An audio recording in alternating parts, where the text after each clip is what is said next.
Welcome to Bracket Bastards Podcast. We take a bracket of 32, 64, 128 or more, and banter our way down to a winner. I am your humble host this week, Freddie Fisher, and this is Bubbles. This is Senator Bubbles from the great state of Bastardom, and I am so super excited for today's episode. And this is Kevin. Hello. I don't host a podcast, but I'm on them sometimes, and I love the show Bluey. It's literally the best show ever created by humans. And this is Kate. And I'm Kate, and I'm just like Kevin. I don't have a podcast, but I go on a lot of podcasts, and I do live stand-up comedy up and down the East Coast. And I agree, best show ever made by humans or aliens that were humans as into. And we have an extremely special guest this week. I have been waiting, like I said last week, I've been waiting 6 fucking months. 6 months to do this episode because I'm 38 years old and I'm a huge fan of Bluey. I do not care what you guys say, hate me, whatever. But we have Mary from Gotta Be Done, which is the number, I don't know if this is legit or not, but I've heard this from multiple people. It is the #1 Bluey-based podcast in the world. She has my heart. Mary, how are you doing today? Freddie, what a wrap. Thank you for having me. I'm great. I love Bluey. I love talking Bluey. I love talking Bluey with good people. I'm clearly in the right place. Thanks for having me. We are ecstatic. I'm ecstatic to have you. We're talking Bluey. We're talking Bluey episodes this week, and we have a tournament of, I think, like 38, 39. We actually added one before Bubbles got here because she was late. Blame her. And there's a couple rules on this show. Number one is the entire "fuck you, Freddie" rule. There's going to be plenty of times, especially during this episode, you are not going to you're not going to like me because I created this bracket. You're not going to like each other because of how you're voting, and you're not going to like the matchups to even start with. So with that, go ahead and instead of blaming each other, blame me. I have broad shoulders. I can take it with a simple yet emphatic, and however you want to do it, fuck you, Freddie. There will be an episode next January. As always, this is my birthday episode, my birthday gift to you guys of however long it takes that people tell me to fuck off. Exactly what that is. The other rule on this one is called a perk or a lifeline if you want. It's blown of load. We vote round robin style on here as always. And if you're one of the first people to go and don't want to be one of the first people to go, you can blow your load. That means you are going last. If somebody else blows their load after you, you are no longer going last. You are going directly before them, and so on and so forth. The other one is, of course, the steal a vote option. You are allowed to do this one time per show, and that is it, up to and including the quarterfinal matchups, and that is it. I will give you warning before we hit that, so you have time to do it. Bubbles did not use hers last week, so she's kind of, which sucked because it kicked her in the ass when she didn't use it against Jeremy. It's getting longer every week, guys. I swear.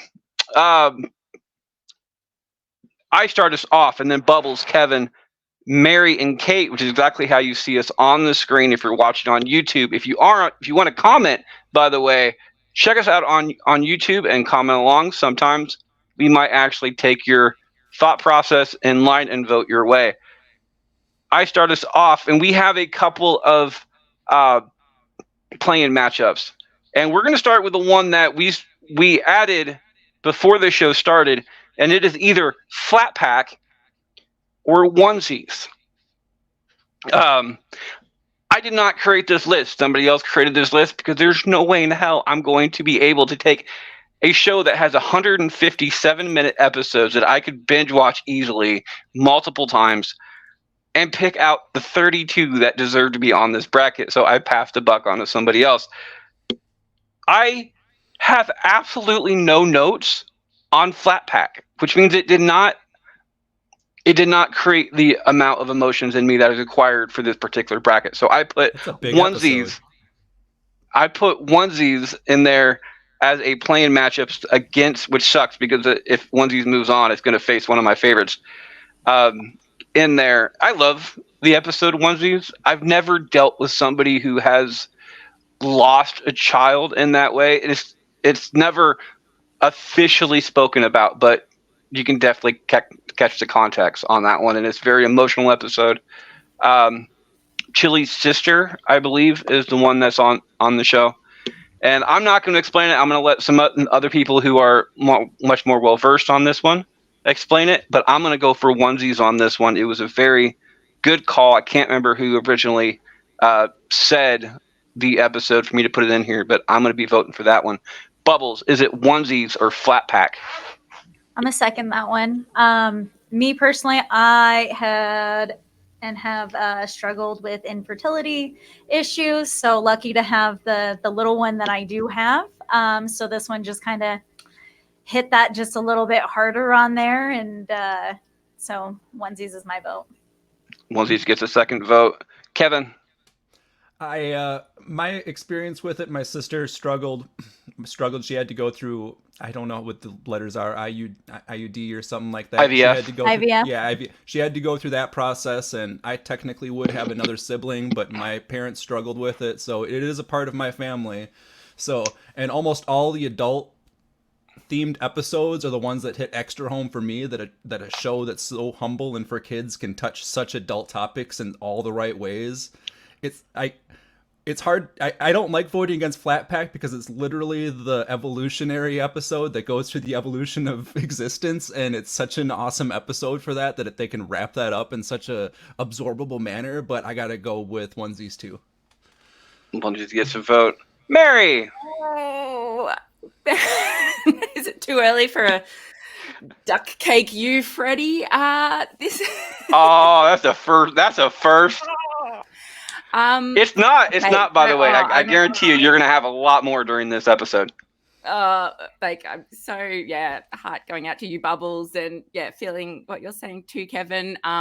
The onesies episode is just guaranteed tears, and you can say that about a lot of Bluey episodes. But I'm gonna flip the narrative, because for me, Flat Pack, the story of parents trying to build something even though they're not very good at it, as their kids evolve and help each other and tell the stories of the gods up in Olympus, and even head off into space because of the progress they're making because of what their parents are doing. It's just so universal and so beautiful and just so out of the box as well. Imagine wrapping up the meaning of life and human evolution, and just a few bits of good advice, not taking advice from a cartoon dog, for instance. Forgot about that. Flat Pack just smashes it out of the park. It's in my top 5 for sure. So I'm crying as I say it. I love you, onesies, but you'll live to fight another day. I was talking about this to somebody at work a couple weeks ago about doing this, because again, I've been excited about this for a long damn time, and they don't know anything about Bluey. They don't have kids. They don't watch Bluey. I would probably like Kevin. I would probably watch Bluey if I didn't have kids, because it's a damn good show.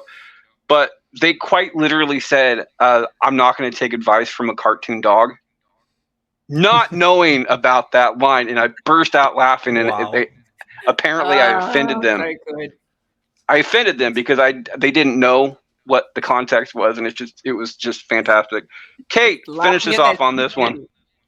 Is it onesies or Flat Pack?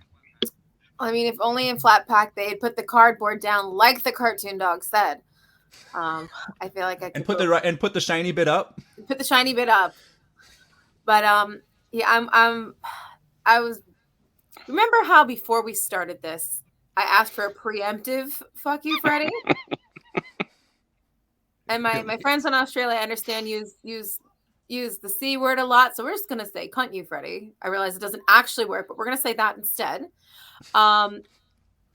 I am gonna go with onesies on this though. So I had a miscarriage, and I can really relate to the feeling of, when Chili's sister just couldn't be near the kids and see that.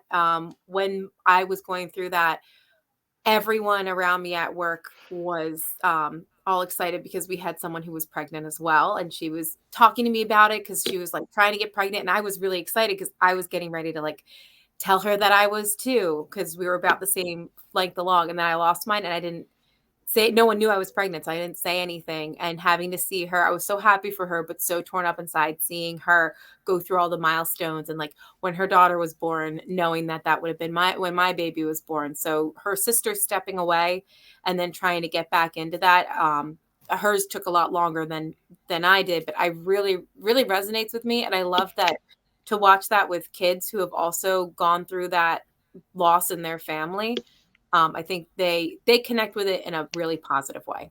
So it has to be onesies. Onesies gets to vote and the win off that 4-1, moving on to the first round. By the way, Mary, one thing we did not discuss before we started the show, but everybody else does know this. There are 3 words you are not allowed to say on this show, even though we are live on YouTube. Number 1 is the word moist, mainly because I think that joke should die. The word gay is one, mainly because I know a lot of people who are affected by that, and it's never used in a good way. If it's factual, the word homosexual would be great instead, just because it's more of a clinical term. And of course, and always, I do not care what context, color, or creed you use this. The N word is not allowed. If you do happen to say it during the show, I don't think you would. This one, why would you say it in this one? I know exactly. But if you do happen to say it, just apologize real quick and move on with whatever you were saying. That way, when I do the Spotify episodes, you can just go ahead and I will edit that part out. Okay. Moving on. Onesies does move on 4-1. Playing matchup number 2. Bubble starts us off. Is it Curry Quest or Sleepy Time? This one's not too hard for me. I really enjoyed Curry Quest. Like, I love the magpie. And then the way that they like resolved that. But Sleepy Time is going to be my vote on this one. Sleepy Time gets a nod, Kevin. It's going to be really hard to... Sleepy Time is just one of those episodes that if you talk to anybody about Bluey, the episode Sleepy Time is going to come up. It's just a masterpiece of an episode. If I'm ever going to show anybody the show and show them how good it is, it's that episode. And as Bubbles said, Curry Quest is a great episode. I actually just watched that one. I was finishing my binge right before this. It's a great episode. And that bingo problem solution. Can you paint one more thing, please? It's just great. But Sleepy Time is a masterpiece of a work of art that personifies this show, and I only have like 1 or 2 episodes that I'll be able to even vote against that episode on, but next. It gets a nod, Mary. Oh, look, I feel like in a room of Americans, I do have to check because, magpies are a like clear and present danger to us down here in Australia. Is a swooping bird a threat to you guys ever, or is this isn't a relatable plot in Curry Quest? No, crows are kind of a nuisance at times. Yeah, seagulls at the Jersey Shore. Yeah, seagulls are a dick over on the East Coast. I was out today and watched one steal food from a duck, and then the duck attacked it. It was a beautiful episode of nature in the middle of a historic village. Like, they're not as bad as magpies, but they are flying evil rat pig. Garbage. Okay, well, look, it's good to get out there like that.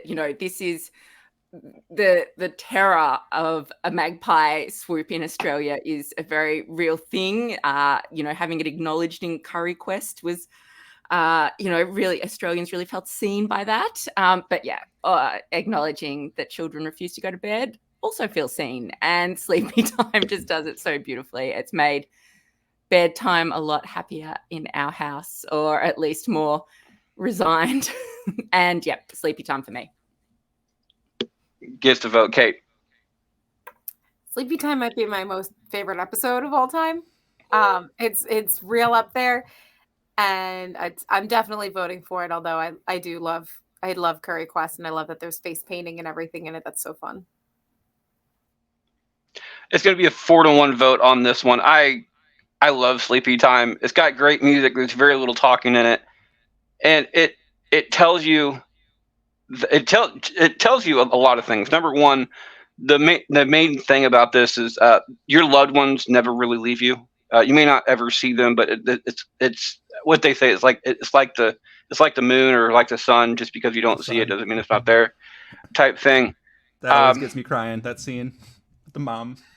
It reminds me of a marriage tip that I always tell people. I officiate weddings, and when people ask me what my number one rule as far as marriage goes, is have separate comforters. You spend eight hours a night, hopefully 8 hours a night sleeping, or day, whenever you sleep.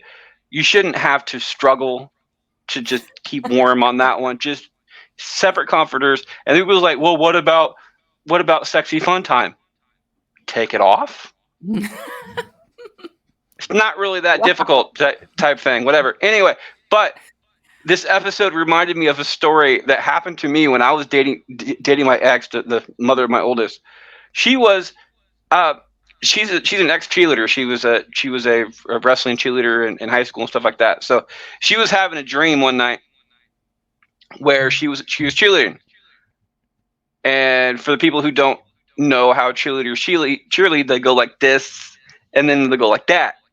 Their hands down. Well, guess what happens when both of your hands go down next to a sleeping partner?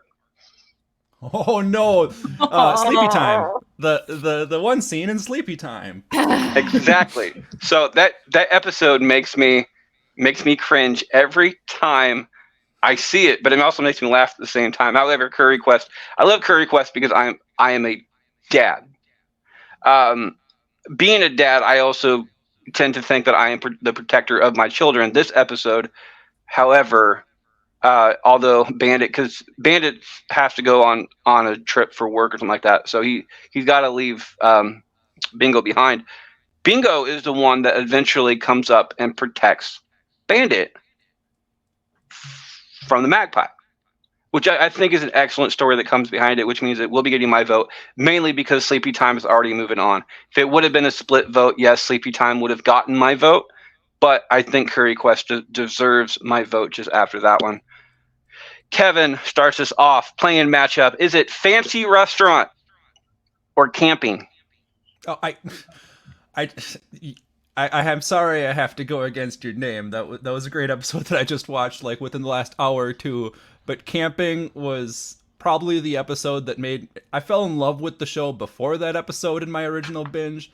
But that episode was like the first episode that just punched me hardcore. Like when that flash forward happened at the end of that episode, my eyes turned into faucets and I had to recover from it. Like the storytelling and the communication breakdown that is personified in that, with just because you don't know somebody's language, you can still, it's like the movie Isle of Dogs, where you can, that's between humans and dogs, where they can't understand each other. And that's a lot what I think about when I watch this episode, where just because you don't know a language, you can still be friends with somebody, you can still have a relationship. And just that ending episode with the tree growing, oh my god, I can't even.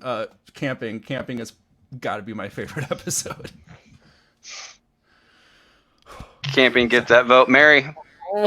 Look, so tough. Yes, nod to Romeo McFlourish. I think it is one of the best Bandit nom de plumes. But also, yeah, that in that episode, even that parents in the thick of parenting and all the chaos and all the crazy cannot even role play great romance and lovers is so true.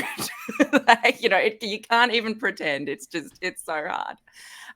So yeah, that was just a nod through the screen to every parent I felt that really I took to heart. But camping, it's a long weekend here in Australia. It is 101 degrees outside where I am, and we're at the beach for a long weekend. I've got to say it now because beach isn't in these brackets.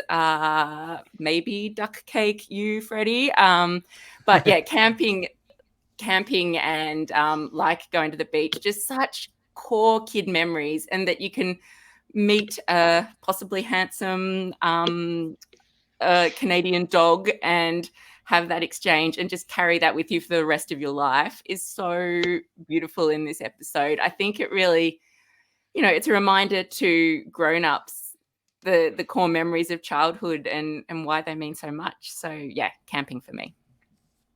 Camping gets another vote. Kate? I'm also going with camping. I feel like this seems to be noticing a trend. I have so many really great memories. I hate camping itself, but great memories of the friends you make when you're out in the woods, whether or not you want to be there, and even like being at my grandparents and tearing around and finding, their neighbors' grandkids that we would hang out with. And it was so great to see that. And I still wonder, how those kids are doing or where they are in the world. And I don't know, it just hits different. I love that episode. Camping gets the vote and the win off of that one. I, however, will be going with Fancy Restaurant on this one. This is not only a vote for Fancy Restaurant. This is an anti-vote for camping. I know. I'm gonna cause some heat on this one. Fuck you, Freddie. Gotta say it. Fuck you, Freddie. Fuck you, Freddie. I don't like subtitles. I think they get in the way a lot of the time. In the episode. There's not even any subtitles. Which is why I'm saying this. It's like I wish there was. Because okay, he's literally pretty much he's literally mirroring exactly what Bluey's saying. Almost every time he's just mirroring what Bluey's saying. Yes. But it's annoying. It really is. It's really annoying. And the only other instance that I wish it had subtitles. And I know Bandit's French is totally wrong in it, but I can't remember the name of the episode. It's coming up on here somewhere. But Bandit Pavlova. Where he's speaking French. He's speaking French, but it's French, but it's not what he should be saying. Type thing. It's not. And I know it's not he's saying because I looked it up. Because I am that much of a nerd. But Fancy Restaurant talks about having small acts of kindness. The number one kindness that I can think of this entire thing is Bandit eating the monstrosity. Mm-hmm. All of it. That that's going to affect him.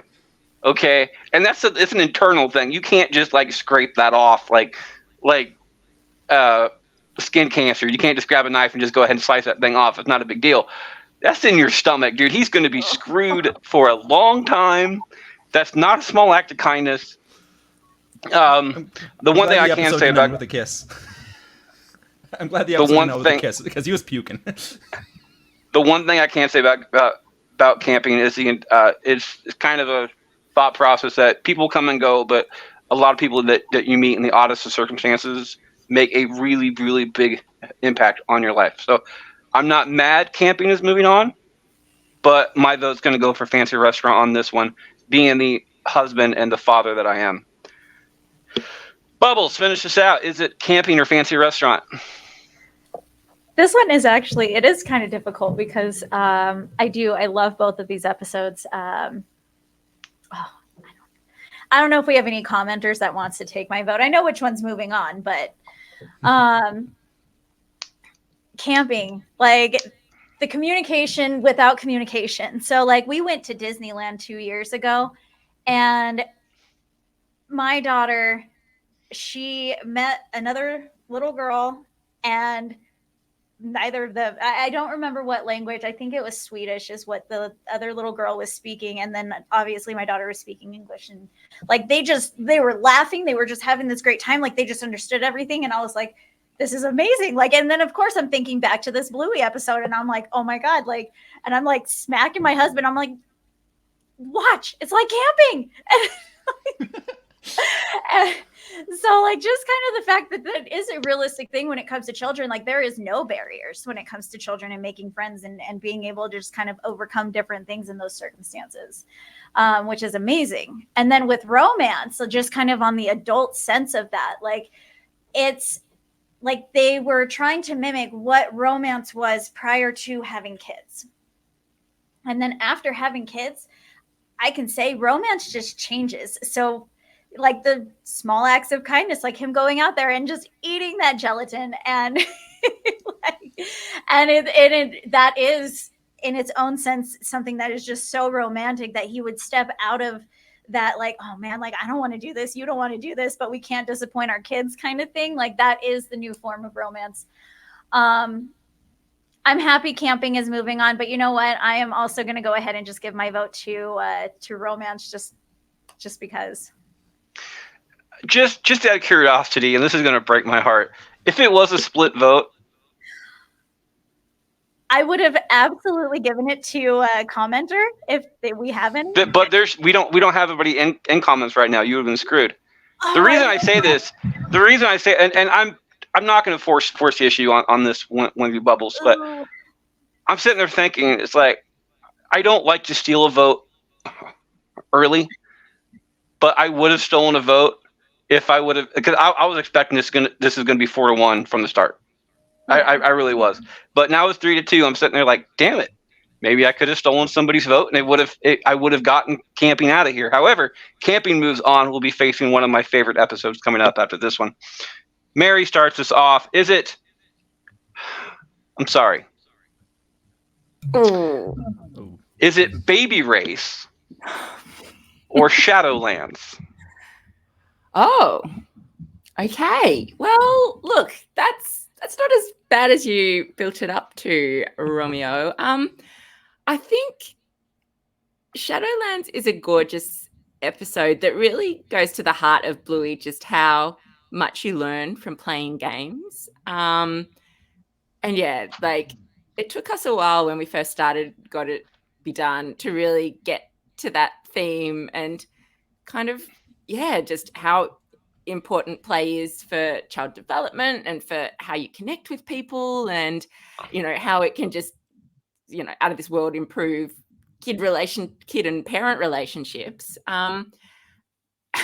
Shadowlands isn't my favorite play episode though, because it's all about following rules, and not the greatest rule follower. My kids are, which is a constant source of conflict in our house. But yeah, it's such a gorgeous game. I can remember playing games like running around on Shadows as a kid.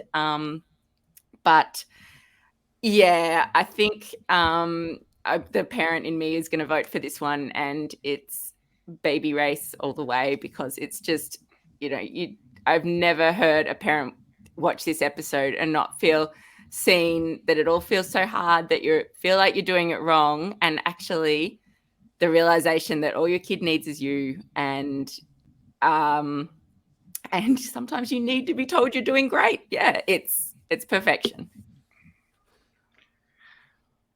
Gets a vote, Kate. So I love Shadowlands. I agree with the child development piece, but I use Bluey a lot as a teaching tool for my kids. I use Bluey and I use Arthur from PBS. And the Baby Race episode, not only does it apply, I think, for parents and you're watching your kids develop and do different things at different times, but even with my own kids, my oldest is very close in age to his cousin, and they're two very different kids.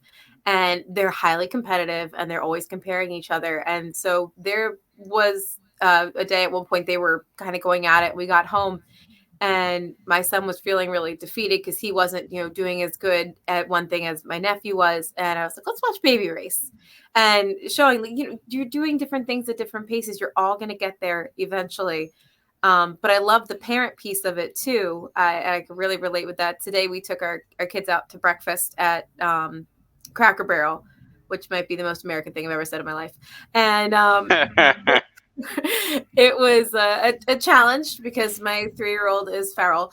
And at the end of it, my husband took the kids to go check out, and I was grabbing the coats and making sure, everything at the table didn't look like a complete disaster. And there was this couple next to us, and one of them stopped me, and he told me that I was doing a great job, and he could see what a challenge, my son was, how he was such a little boy in all the stereotypical way. And that meant the world to me and completely changed the rest of my day. I was having a really rough morning, and that really picked me up. And that's what Baby Race is. I think if you watch that, you feel like that. Baby Race gets a vote.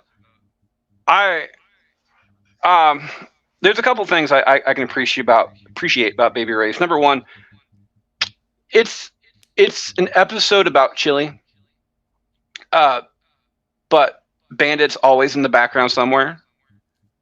And one of the things that I absolutely hate about the place that I happen to live is I was a mom state, and I say that with the most slang and derogatory term that I can. because dads are not portrayed to be really important type thing. So I'm appreciative that Bandit's in the background this entire time, at least showing that one. One, it does. Two, it gives the entire line about running your own race. As a podcaster, I love that as well because I try not to. They have award shows and they have a whole bunch of other stuff. I don't mark our show by those ratios. I mark our shows by the letter that we have that I sent to future guests is the way we mark progress in our show is the ability for guests who come on our show who want to come back. That's how I want we don't pay for advertising either. What we do is that we do word of mouth type stuff. And if you love our show enough to promote our show yourself type thing, we've done something right. That's the way that we are running our own race. I absolutely love it. And it can be promoted in any type of life, this entire running your own race and not comparing yourself to each other. The entire "you're doing great." I say that to people who work fast food restaurants all the time because they are overworked and underpaid type thing. So if they're stressed out, tell they're stressed out. I look them straight in the face. I go, "You're doing great. Take a breath. Look at me. At least that way people think you're working, and just go with it. And you're doing a good job." That's all it is. And one thing that made me laugh too is that when she opened her computer, it had a pineapple on it. Those small details. That is very true to Australia. We have pineapples on it for everything. As long as it's upside down, I'm perfectly okay with it. But instead of an Apple computer, it's a pineapple computer, and it just makes me laugh. About time you got that joke, Kevin. I know. I was like the wallpaper. Oh yeah, it was the Apple logo. Shadowlands. That game looks like fun. I've never played that game, but it looks freaking amazing, and it looks difficult to tell because you can't predict clouds or other stuff. And the lesson on that show is that the rules are a hassle at times, but they're there for a reason. They make the game a lot more fun. I'm gonna go with Baby Race on this one. I love Shadowlands. It's one of my favorite episodes to watch and listen to and do some in the background. But as far as more poignant episodes, what Bluey is it's a show. It's not only a show for kids. It's not even a show for kids. Realistically, it's a show for adults. It's a show for kids about parenting. That's what it is. That's what I'm trying to go with that one. It gets my vote just because of that. Bubbles, Baby Race, Shadowlands.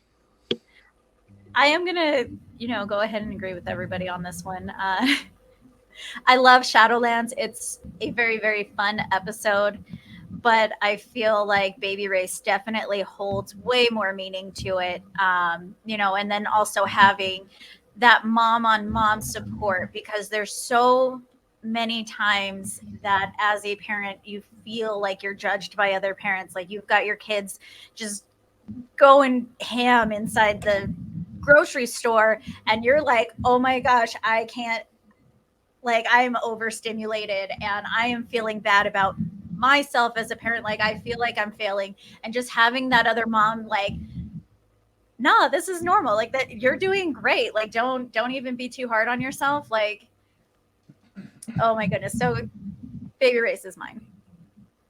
Gets a vote. It's already gotten the win. Kate, it's Baby Race, Shadowlands. Kate or Kevin? Yeah, Kate already won. We look identical, I know. Kate deserves 2 votes on this. Come on. Kevin.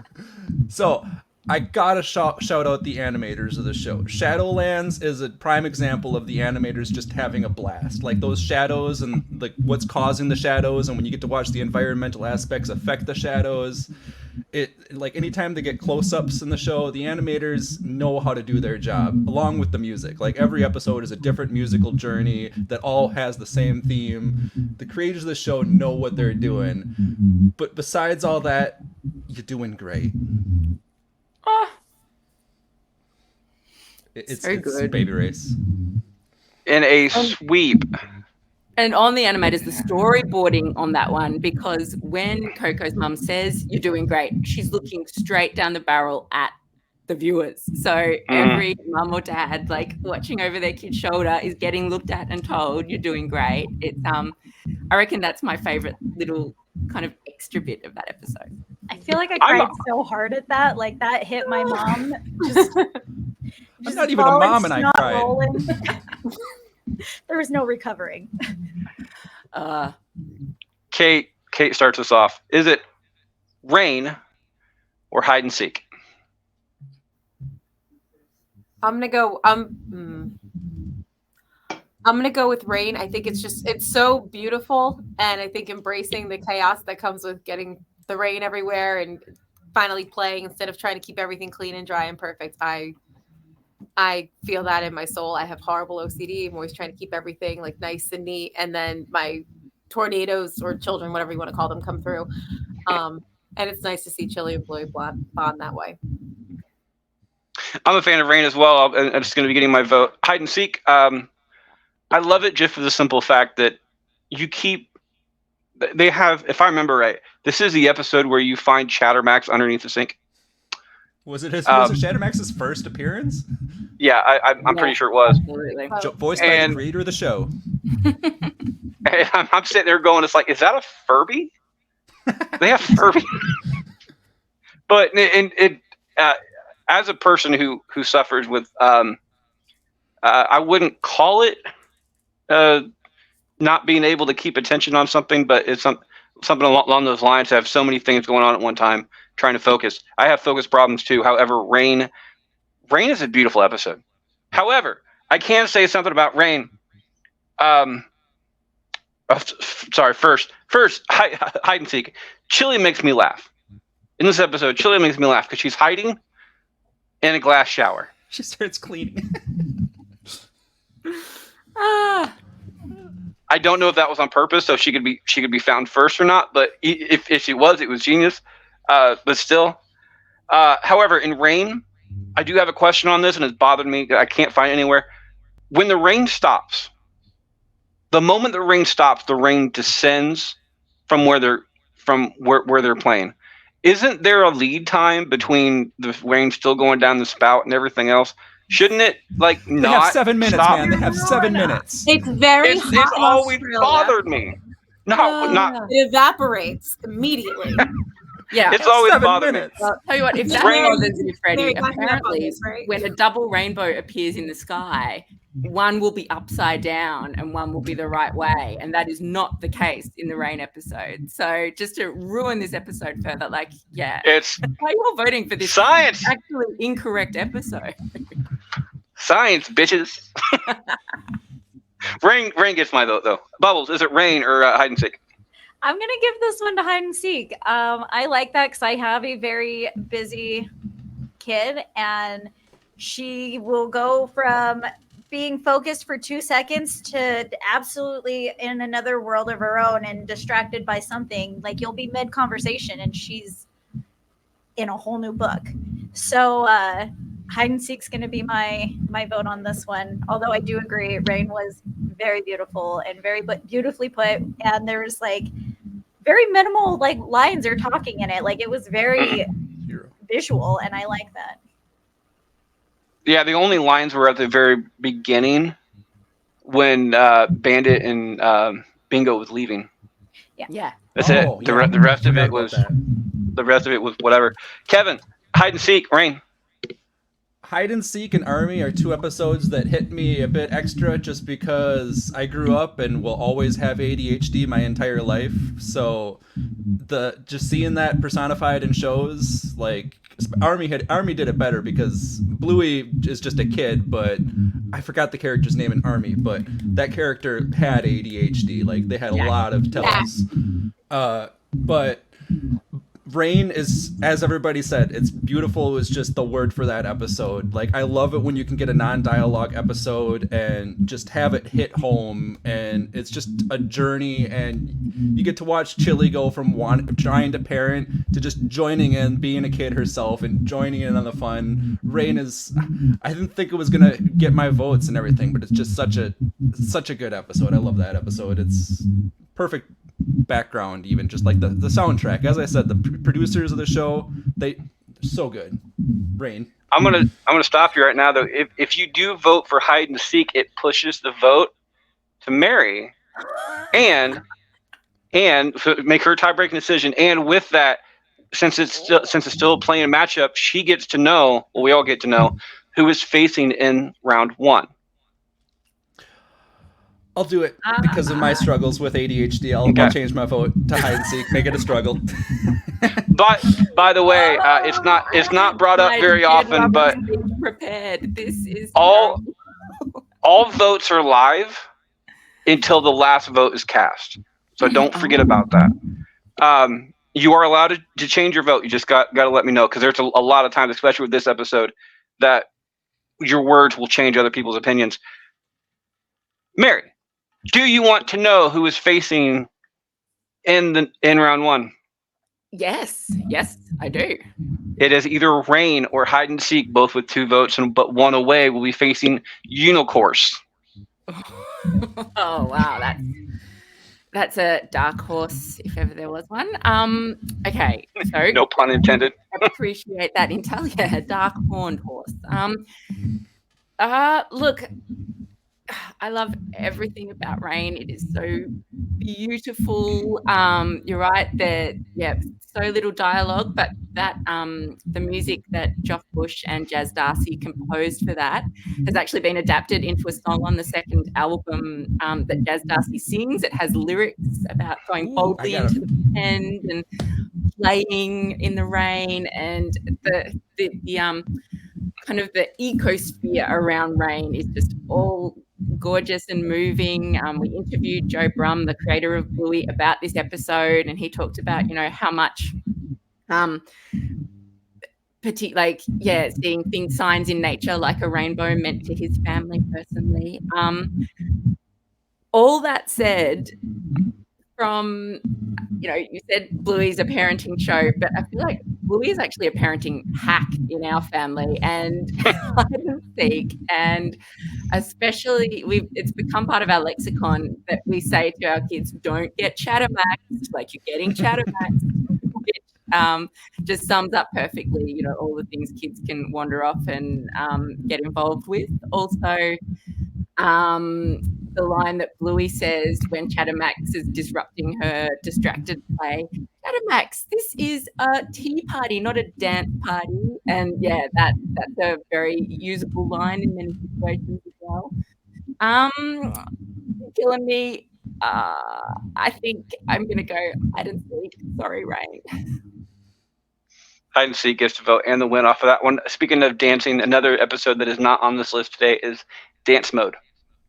Ooh, there's so many good episodes that aren't on this list. Pretty much every episode of the show is a banger. It really is.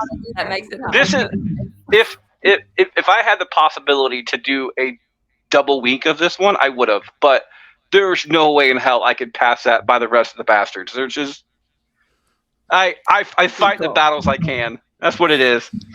Hide and seek moves on. We'll be facing Unicorse in the next round. I start this one off. This is the last play-in matchup. It's either Copycat or Fairy Tale. I love Fairy Tale. Fairy Tale is one of the cutest episodes I've ever seen. I don't care if it's chilly in the end or not. I personally think it is, because that's where my heart goes. I want it to be chilly because that is a perfect freaking thing. Copycat, on the flip side of that, has to do with death.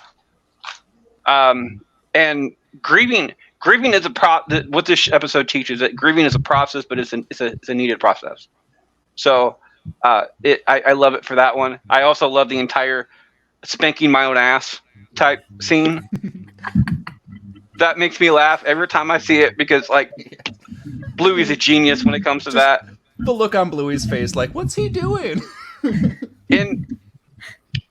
In Fairy Tale, I personally think Bandit would fit into the bastards because he's kind of a bastard during this show. But it was the 80s, man. It was the 80s. Gotta man. go with that one. When Bingo said it was the best. That, and I absolutely love the fact that the parents were involved with the Jinx rules too. They just wouldn't let them out of it because that would never fly today. That you couldn't talk for like 3 days because your parents wouldn't let you speak either because of the game type thing. Like that's what it is. But yeah, Fairy Tale gets my vote on that one. Although I do love Copycat. Bubbles, Copycat, Fairy Tale. Oh my goodness. I absolutely love that. It was the 80s, man. And I remember like being jinxed and I'm like, oh, this is miserable, like all of the fun things from there.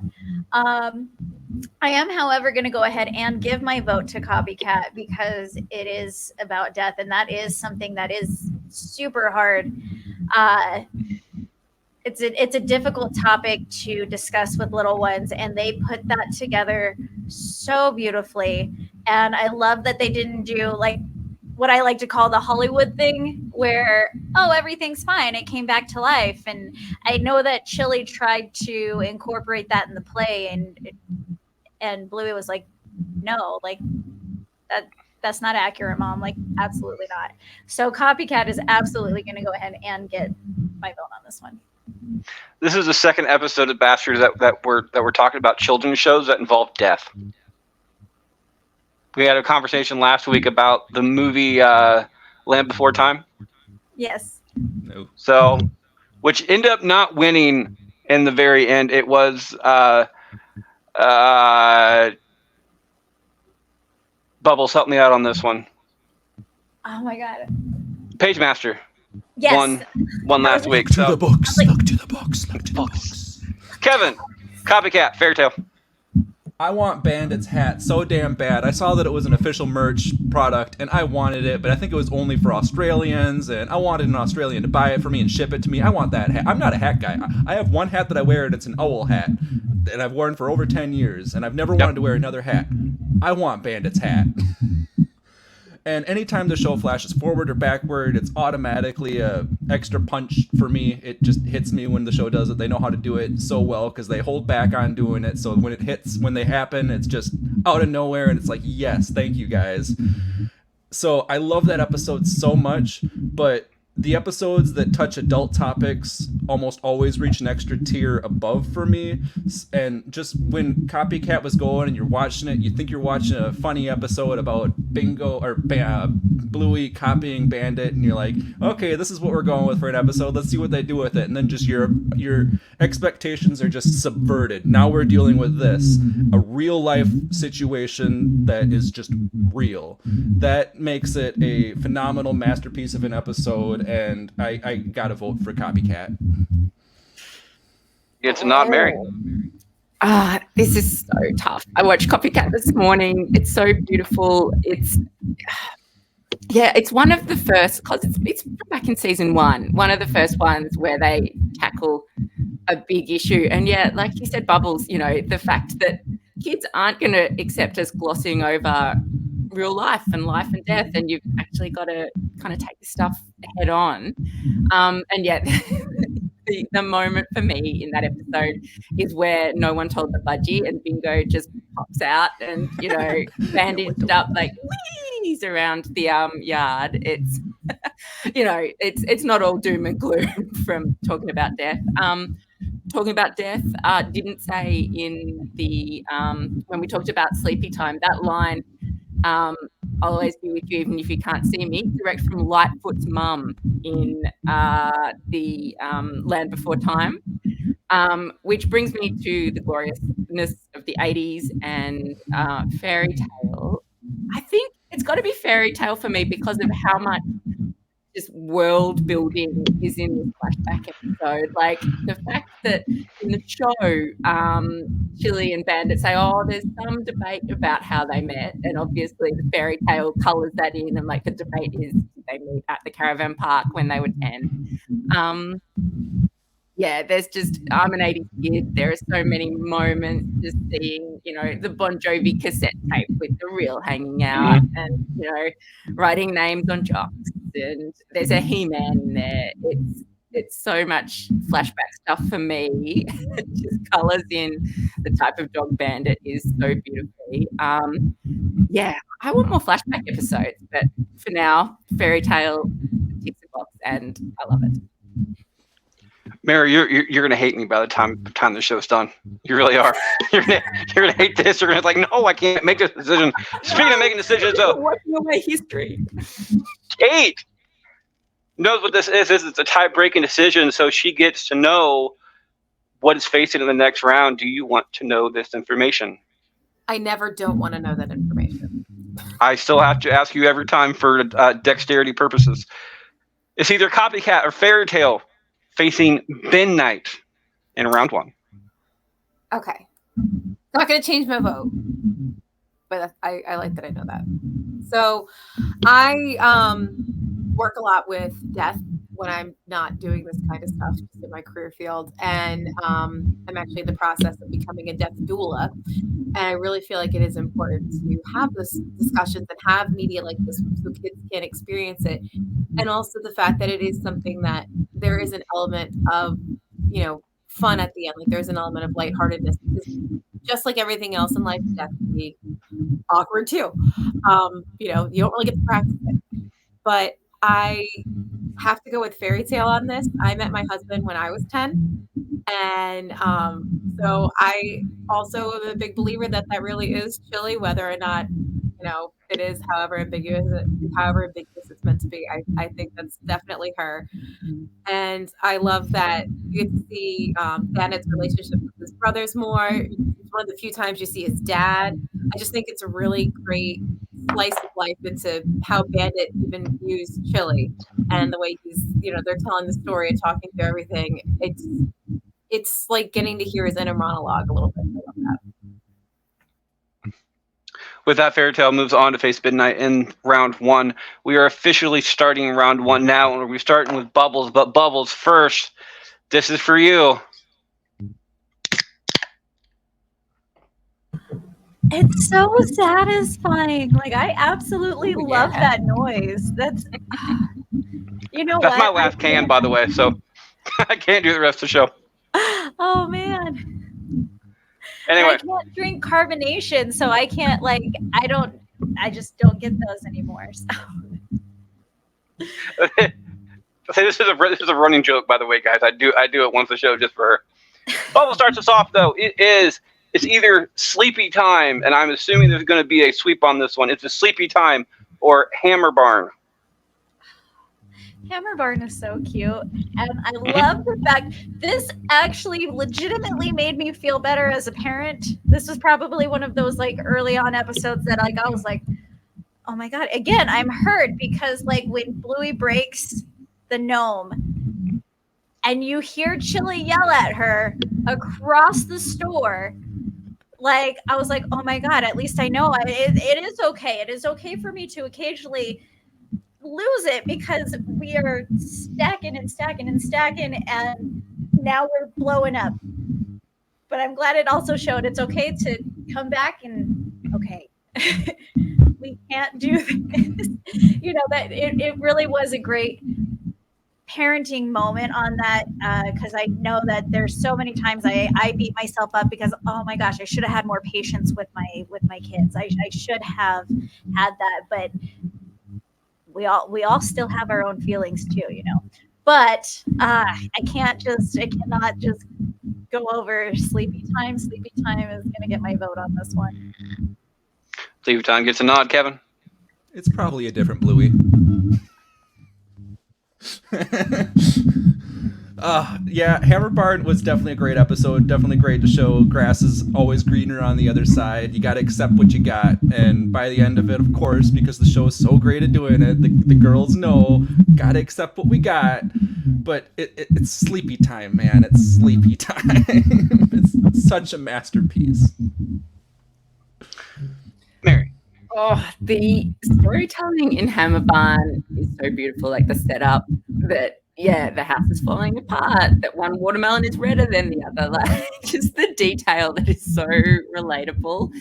And then actually in Australia, going to Hammer Barn itself is relatable now because we've spent February, a hardware store here, like converted a few of their like shop fronts into real life Hammer Barns, and you could go and buy the gnomes or buy Awesome. I thought it was a as short. Mr. Parlance. And yeah, they disappeared very fast. They also were very breakable. So I think Bubbles, there were a lot of those Bluey moments, and everyone feeling very seen. But yeah, I think Hammer Barn for me is peak Bluey humor. Like it's just so kind of dry, so just happens in the moments of like Bandit saying, "Oh, it must be some other Bluey." And Chili's quite sarcastic all through this as well, which speaks to me as a sarcastic mum. That someone's husband is going to get it. But yeah, I'm just wasting time talking about Hammer Barn because I don't want to pick, but of course I'm going to pick Sleepy Time. Sleepy Time gets the vote and the win off of that one, Kate. So, as I already said, I think before, Sleepy Time is my favorite episode, and I am going to vote for it. But Hammer Barn is one of my. It's a hard decision. It's one of my favorite episodes just to watch. It's so relatable. We have a contracting company. We are always in our Hammer Barn, and rest in peace, Hecuba. I'm so sorry.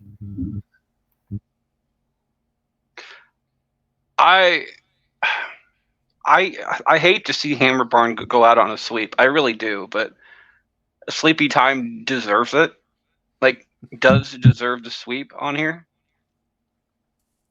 I almost wrote 7. I don't know why, but so Sleepy Time moves on 5-0 to the next round. Kevin starts us off. Is it handstand or bike? Oh, they're both episodes where you're learning how to do something. Oh, okay, I gotta think about this for a sec.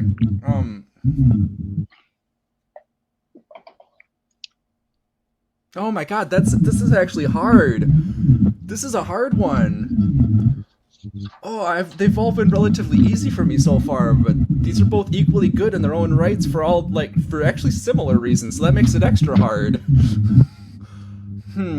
Okay. I love Handstand. It was one that I watched today, so it's also fresh on the mind. Like oh my god, the punch at the end of the episode where it's like, "Happy birthday, Bingo," the person who's been freaking ignored the entire episode. Like, oh my god. That hit me. But I think I'm gonna have to give it to Bike just because of the cameos of a bunch of other cast. It's always nice to see, like, I don't know what that background noise, but it's getting louder.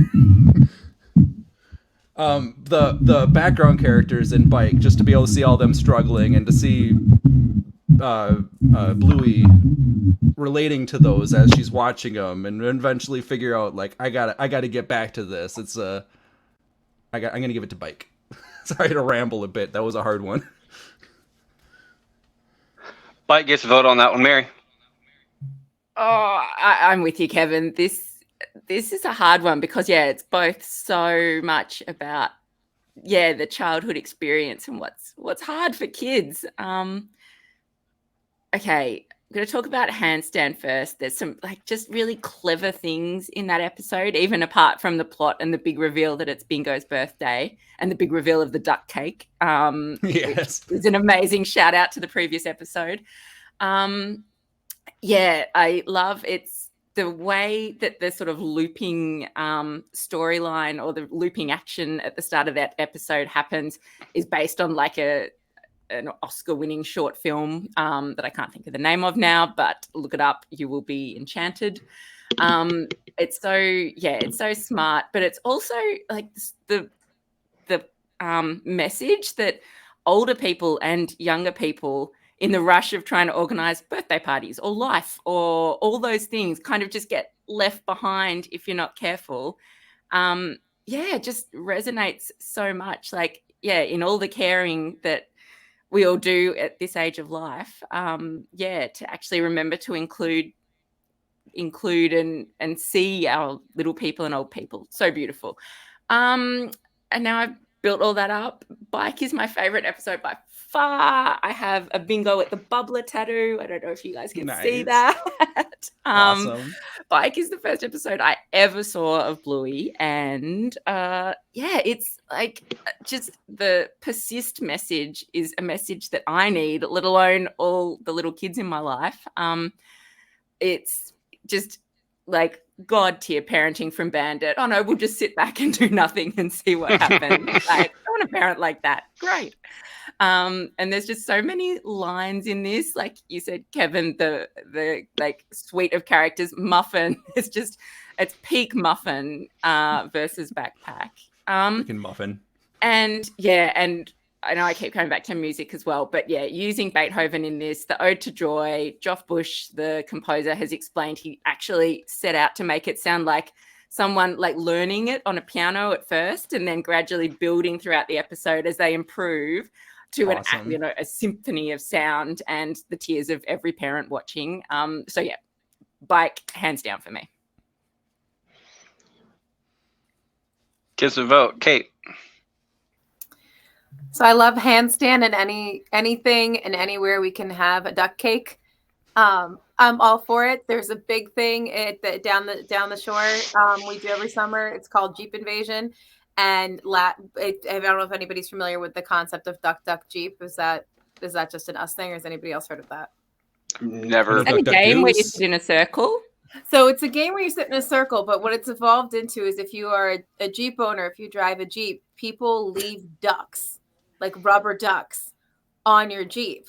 And like, wow, all varying sizes. One year we bought like inner tubes of ducks and left them on people's Jeeps, and they're all over the place. So if you ever see a Jeep with rubber ducks in it, they've been ducked. It's a whole thing.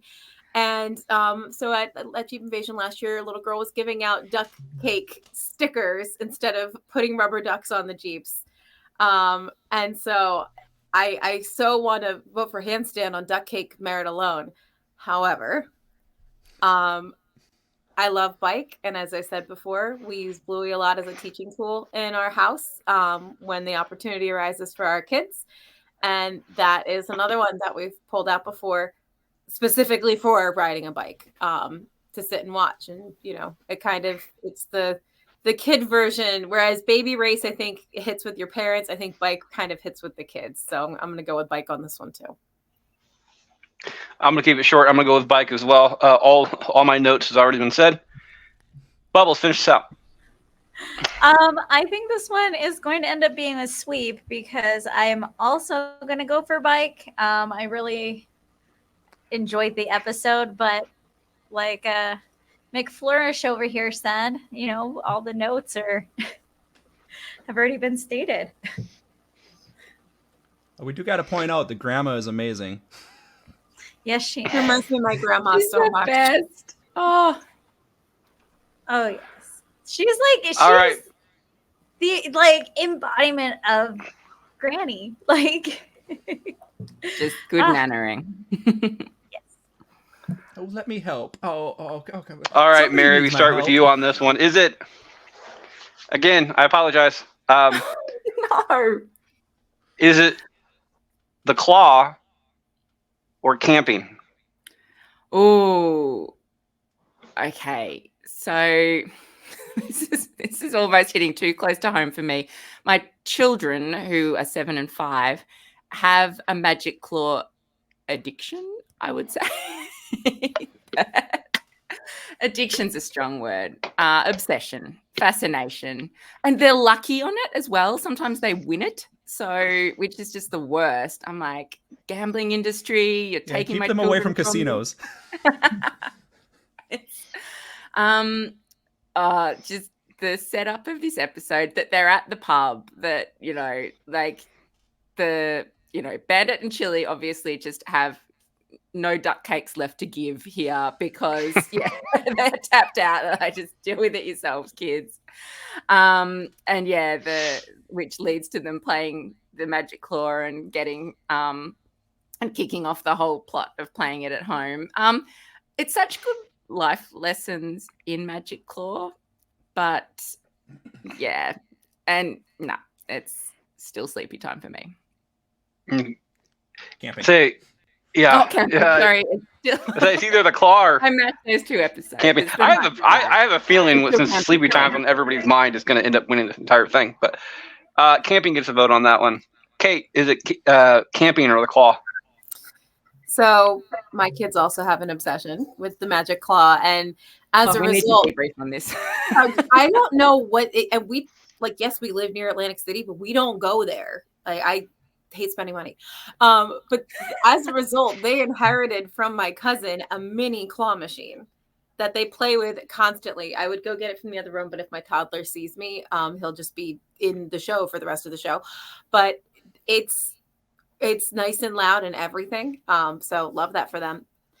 But I am still going to go with camping, apart from the fact that, any episode where they have French, and I definitely love, but I think it really hits home. Again, all those friends you meet and those little things that, one person says, oh, if you do this or try this some way, that sticks with you forever. And those faces stay with you forever. This is not going to be a sweep. I'm going to go with the claw on this one. A lot of people say that Bandit is the type of dad that they want to be. And a very, very few times I can ever claim that to be true. However, the claw is something I would do. And it wouldn't work just as much as it didn't work during this episode. But the claw kind of promotes the fact that one,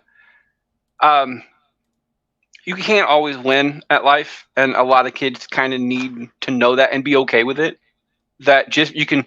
They said in Star Trek, you can do everything right and still lose, and that's one thing that people don't seem to understand today, and be okay with it. It is okay to lose as long as you keep going along with it. I want a bumper sticker that says Magic Claw has no children. His life is free and easy. I honestly do. I can't find it. I like to say that Bluey is kind of selfish during this episode too, which is really nice because she's not portrayed to be selfish as much during a majority of the episodes, which is one of the reasons why I love Bluey a lot more than the show Peppa Pig, because Peppa's a troll. I hate Peppa. But the biggest lesson during this episode that I love is that the harder the win, the bigger the satisfaction you get when you win. And going against camping is a good episode. I'm not going to say anything against it, with the exception of the subtitles issue. But that's me. That's not an issue with the show. I think the claw has a better message that needs to be said, that needs to be learned and taught to children. Not only children, but adults. Adults have this issue too. But taught to people more than camping does. Camping's a cute episode. I appreciate it for that. But as far as an educational episode, this is what Bluey is to a lot of people, including myself. I will go with the claw on this one. It gets my vote. Bubbles, is it the claw or camping?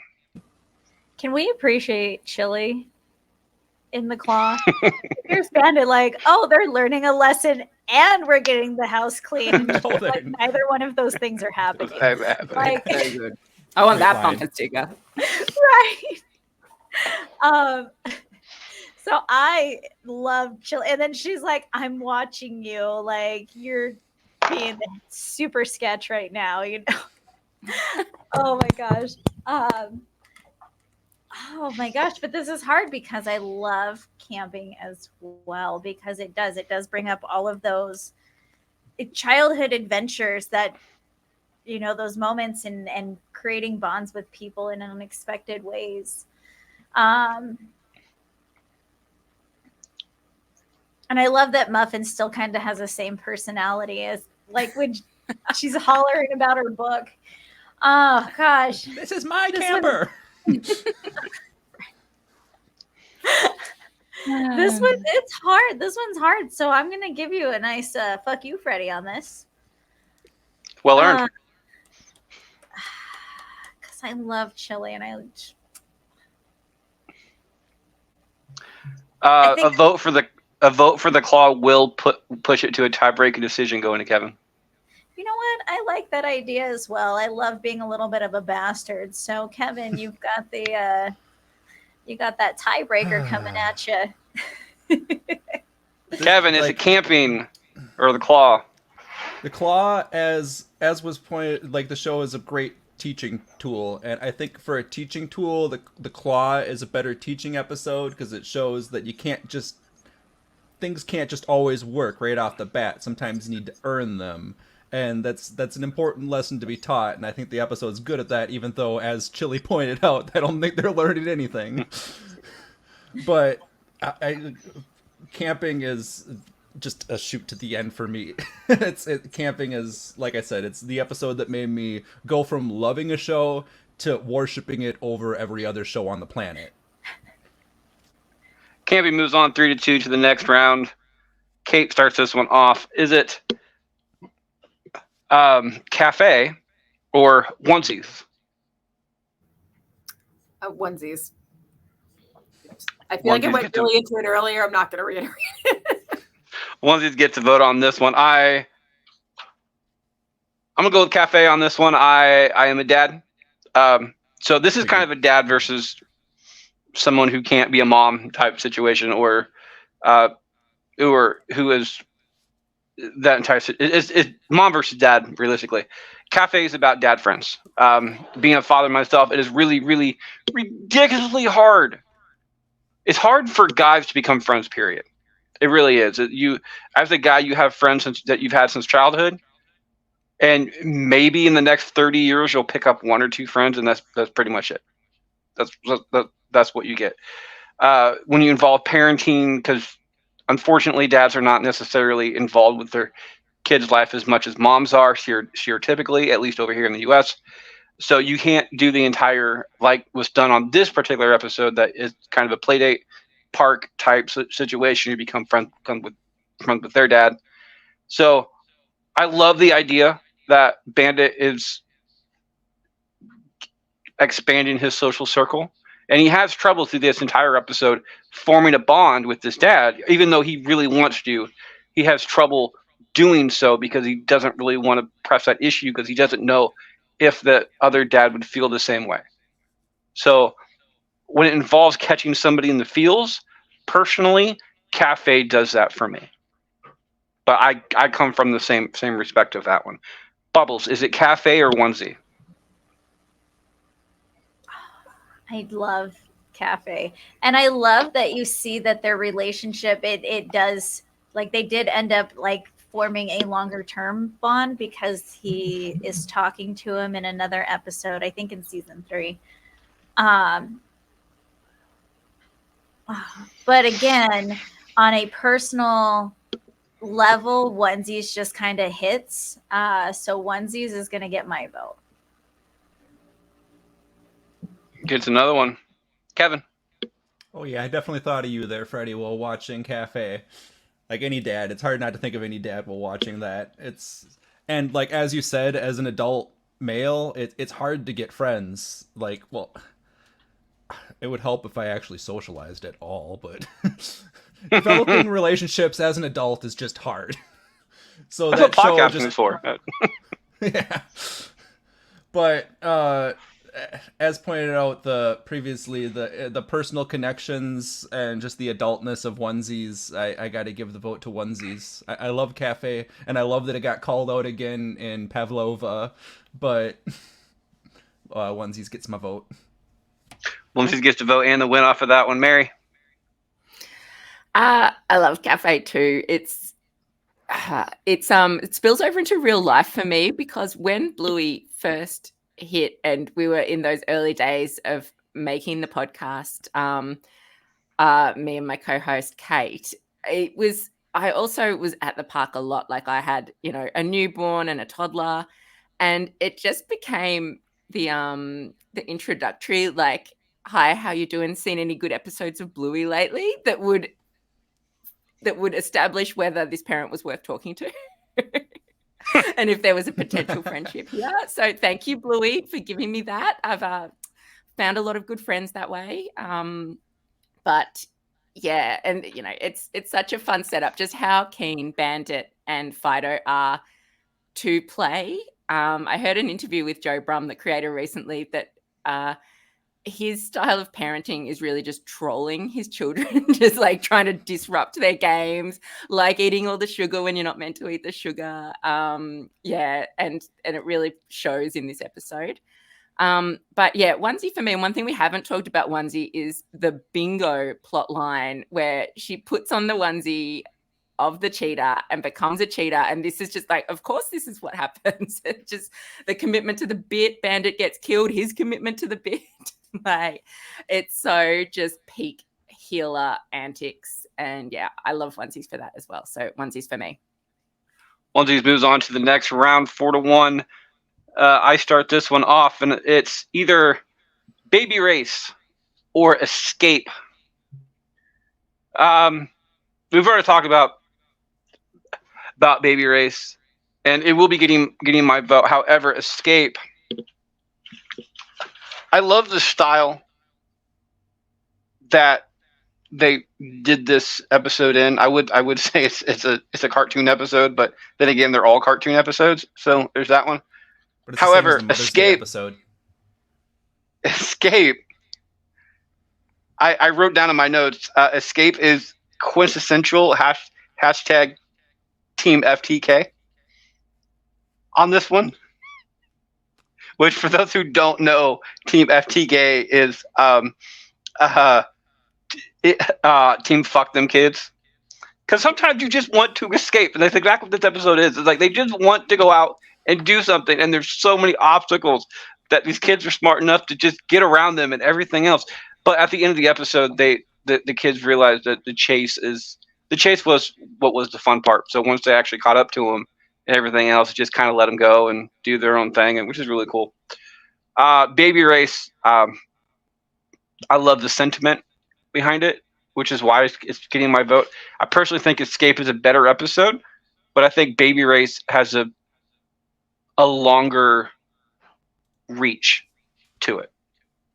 So as far if you would ever, I'm kind of voting the way if I would be introducing somebody to Bluey, what episode of the two I would introduce them with. Baby Race would be one of the episodes I would introduce with. Bubbles, is it Baby Race or Escape?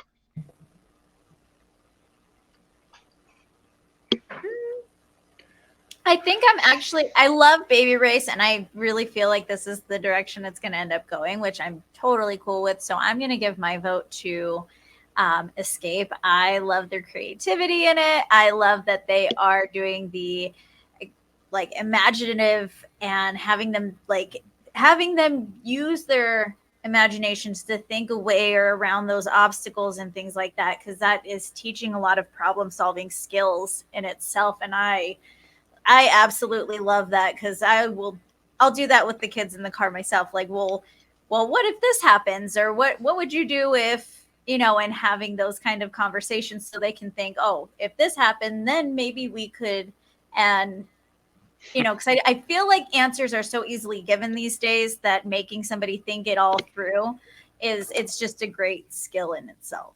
So Escape is my vote. So those damn 8 butlers. Escape gets a vote on that one. Kevin, is it Escape or Baby Race? As you were pointing out with the animation, it's the same animation as the show Dragon, which fuck you, Freddie, for not having it on this bracket, because Dragon is a masterpiece episode too. I second that. Oh, Freddie, so hard. Is that one still not on Disney or something, and that's why it wasn't? No. This list was made before season 3.5 came out over here in the United States. But again, 150 episodes. We have less than 40 on here, so there's 2/3 plus that did not make this list. Yeah. So there's that. What I originally wanted to do with this show is not make a list in general. I wanted the 5 people involved with the show to come up with their own like 7 or whatever, and which have been 35. So their top 7. But then I realized coming up with a top 7 of my own would have been a huge pain in the ass. So I didn't want to have the other people do it either because I know how much of an issue that would have been. So I just went out and got a list of what somebody else made who's gone through that kind of trouble and did it for themselves. So blame this unnamed people that I can't think of. So Okay.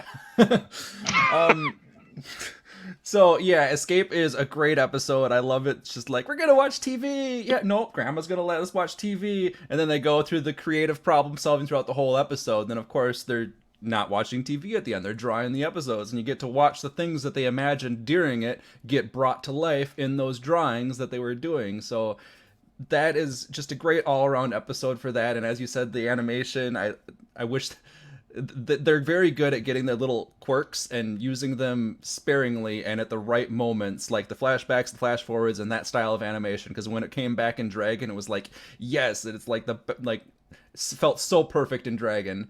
But Baby Race, I'm gonna give it to Baby Race because I might not be a mother, but that show gets me into headspaces. Like when I'm watching that show, I'm not in the reality world. I'm in Bluey and I am living Bluey, and the powerfulness of "you're doing great." It's beautiful. It gets my vote. it does get a vote. Mary, is it Baby Race or Escape? Oh, so you said, a previous decision for you, Freddie, was like, a mum versus dad decision. This to me is like a crying versus laughing decision. Like, all the tears in Baby Race, but Escape is just one of the funnest, most ridiculous episodes for me. And you'd think, okay, we're making a cartoon here. We can do lots of crazy stuff. But once you make a cartoon within a cartoon, like that kind of freedom to just, pop up a giant wall and then there's an eagle and a dream house car, like just the fun that the animators have obviously had with it.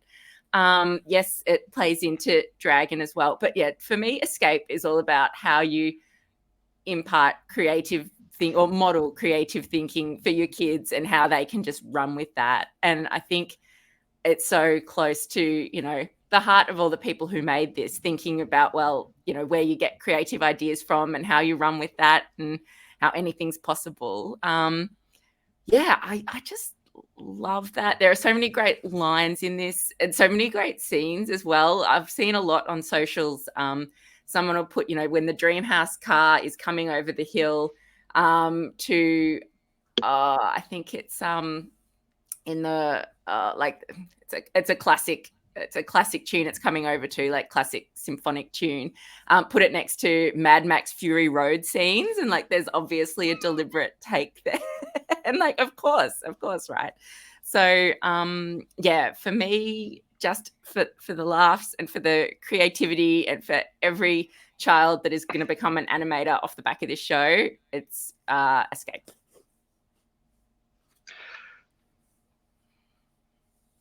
Kate gets tie-breaking decision. Is it Escape or Baby Race? This is really hard because Escape is one of the most fun episodes to watch. It reminds me a lot of the book The Runaway Mummy, not the Runaway Bunny, the one that they made as a joke from the Runaway Bunny, where if I was a big scary bell tower, but in this case they're chasing them, but the same kind of silly creative exercise mentally. And again, the animation is so fun. But I just really love Baby Race. And I think something that we haven't touched on in Baby Race yet that I just want to point out too. So at the end, when she's telling Chili she's doing a good job, and Chili's there saying, "Oh, I thought this was your first baby," and she pulls it out and she's got 9,000 children. I feel like too, you kind of get to see what your evolution is as a mom, or as a parent, or even if you're not a parent, say you're just someone, you have employees or younger people that you work with in some way, and you start out being that insecure, and feeling like you're doing terrible, but then you have the chance to bring somebody else up and you look back at your own history and you're like, and I have all these kids and they're all fine. I think that part's pretty beautiful too. But did she ever learn how to walk? Do you really? Yeah, I love. Oh, You can barrel roll. He gets all the best lines. I was a bum shuffler. So I'm assuming you're gonna finalize the baby race on that one there, Kate. Yeah, I'm gonna go with baby Okay. race. I wanted to make sure. Baby race moves on 3-2 to the next round. Bubbles starts this one off. Is it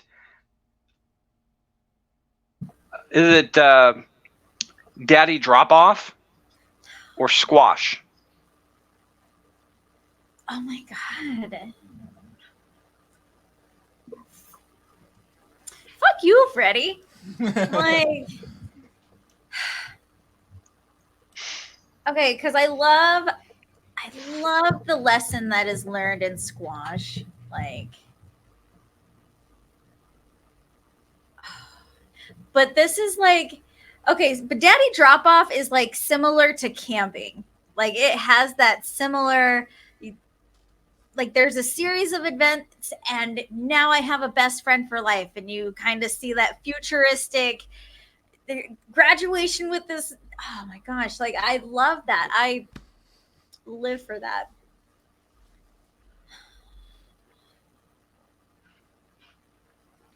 You have not blown your load. I know. I feel like I just got to hold it in a little bit longer. You know what? I think I'm gonna go with Daddy Drop Off on this one. I love it. I love how they're just so extra in the back of the car, like, stop calling me. Like, and their hand phones, like, I love it. I love it. That's my choice. Daddy Drop Off gets a vote on this one. Kevin, is it Daddy Drop Off or Squash? I never know if I'm pronouncing her name right, but the YouTuber Aussie girl Margie, is that it? Is it Aussie. Aussie is like, we call Australians Aussies, but yes, close. Okay, got it. I love her. She's an amazing YouTuber, and I follow her. She did a theory about the magic within the universe of Bluey. And the Daddy Drop Off is one of the proving factors, because when she's using the feather or the leaf or whatever, and Bandit isn't even looking, and she pans it and he goes forward when he loses his slow motion. I'm always looking for little quirks like that in the show, and I see them every once in a while. It's great that, like, the parents aren't even watching, and like the kids can be creating a story of a game behind the scenes that are way off in the yard, and the parents just know that it's not that they know what's going on. It's the magic of the universe that makes it so it just works, and I love that quirk. So and I've always really loved squash too, because sibling rivalries. I grew up with a sibling rivalry with my sister. Like, we never got along, and older sisters always, or older sibling, I forgot how the quote goes. Older siblings are always win, or whatever. Dang it. I thought I had a vote. And I love how Bluey came in and she was breaking the cycle on that too. Like, no, I see that my sister's upset. I don't like the way that feels. Like, we're going to do something about this. And with Daddy Drop Off, the flash forward always gets me. The flash forwards always get me. So I thought I was voting for Daddy Drop Off, but I think the sibling rivalry and the recovery of it, and watching, was it Stripe? Not Stripe. Was it Stripe in that episode? It was Stripe. Yeah. Okay, yeah. I didn't know if it was Stripe or Rad. Rad. But, yeah. For some reason, I always forget Rad's name. But yeah, I loved him, like, coming to the realization with Bingo and everything, and just the motivation, and we're doing this, and you just see Bandit like, oh. I'm giving it to Squash. See, Rad is proof that it was the 80s, man. Yeah. Squash gets a vote on that one. Mary, is it Daddy Drop Off or Squash? And I am just living every moment of your deliberations there, Kevin. I am in exactly the same boat. I'll take your feather wand or leaf or whatever it was and raise you two squash cases that are the, like, joystick controllers. Yes, because they're not squash watching. at the moment, like, Yeah. and that is magical, isn't it? Like, you know, the girls are so convinced they're controlling Dad, their dad and their uncle, like even if it's into the wall, and that is magical to me and just so fun. The music in that episode as well, like it is so just blasting 80s, like the stuff of Montage and of Rocky and of just excitement. But then on the flip side, the thing that gets me with Daddy Drop Off is, oh, look, you just have to do this one thing and it sets your child on a path of, making a best friend for life and going to university and all these things. But then what happens if you don't do the one, like, wind up bingo at drop off? And then are you denying your child all of that? Like the pressure it puts on parents. And then how do you even know what the one thing is that will make all this happen? Like it's a bit too neat and pressurized, that whole plot line for me. So I'm going to tap out of that pressure. I'm going to say squash. Squash gets a vote. Kate? Mary, I never thought I'd feel that anxious about an episode of Bluey, but here we are. Tears be flowing pretty soon. All the time, anxious about Bluey. I'm going to forget to wind up my kid. This is hard. I think I'm going to go with squash again with the teachable moments. I have 2 kids. There's a sibling rivalry. I'm the oldest of 5. So that's something, had to accept that older siblings don't always win, even though we do, but we don't, but we do. I think I might still be coming to terms with this. Anyway, squash. Squash gets a vote and the win off of the phone. I'm going to go Daddy Drop Off. I love... I got a different lesson from Daddy Drop Off than the rest of people did, apparently. I got the lesson where your actions, good or bad, affects other people. And it affects other people that you don't even know about. Because this little girl, I can't remember her name, but this little girl in the background behind the corner was the one that seen Bingo get wound up and then off a thing. And that one action kind of changed her entire direction in life. And it's something that Bandit would have never really have known about, whether it did or did not happen. But his actions of just being silly type thing brought somebody else who he did not know out of their shell. So giving your kid the lesson that to not always be on their best behavior, but always to be honest with themselves, gives other people, not just kids, but other people out there, the examples of what you not only can do, but what you should be doing with life. And I absolutely love that sentiment, which means Daddy Drop Off for getting my vote. However, squash. Hang on, has everyone voted? I haven't written mine down yet, but you persuaded me. I'm flipping.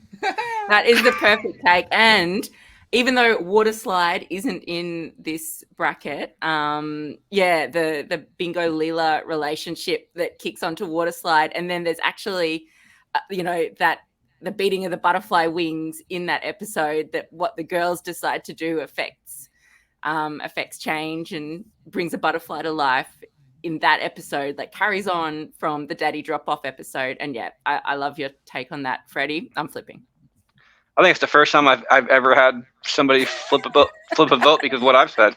You're a persuasive man. I've flipped my own vote a couple of times with what other people have said, but Daddy Drop Off gets my vote, gets the win. Kevin starts us off on this one. Is it Fairy Tale or Bin Night?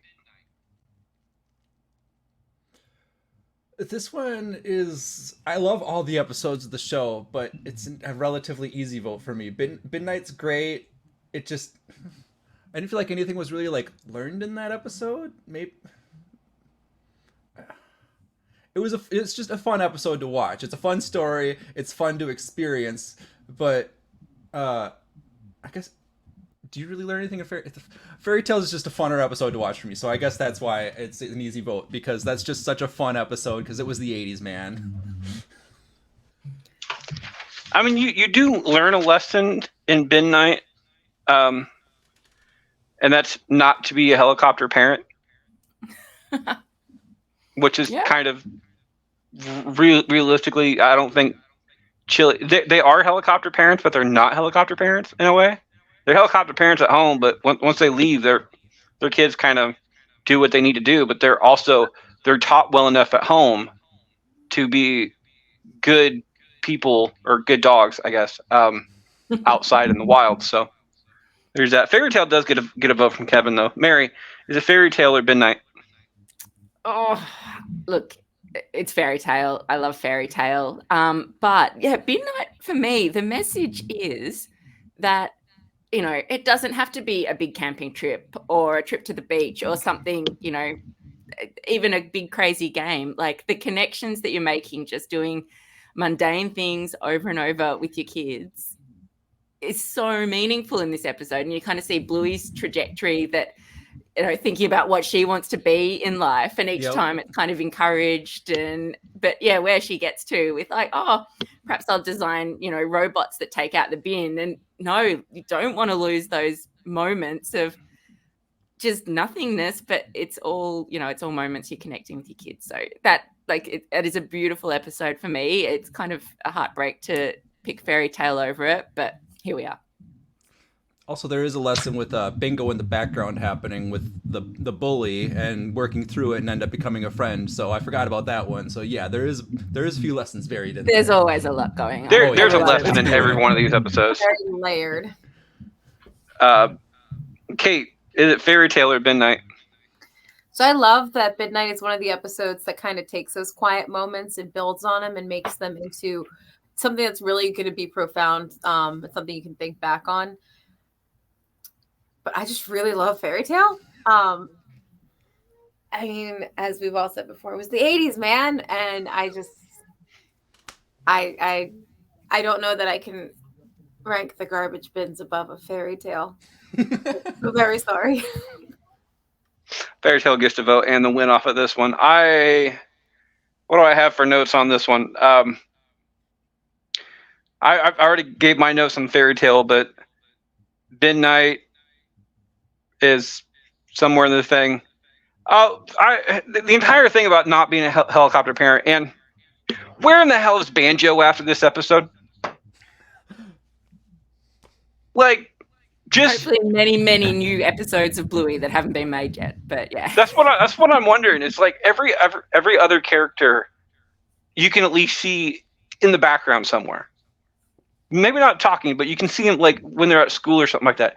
You never see Banjo after this. Was Banjo such a problem child that like he just keeps having to go to different schools because he keeps bullying little girls type thing? I don't know, but that bothers me, and I'm not going to say it keeps me up at night. I stay up at night because I'm an old ass guy that worries about shit I really shouldn't think of. But there's that. However, Fairy Tale, as said before, I love this episode because I am not an 80s child. I was born in the 80s, but I'm not an 80s child. I'm a 90s child.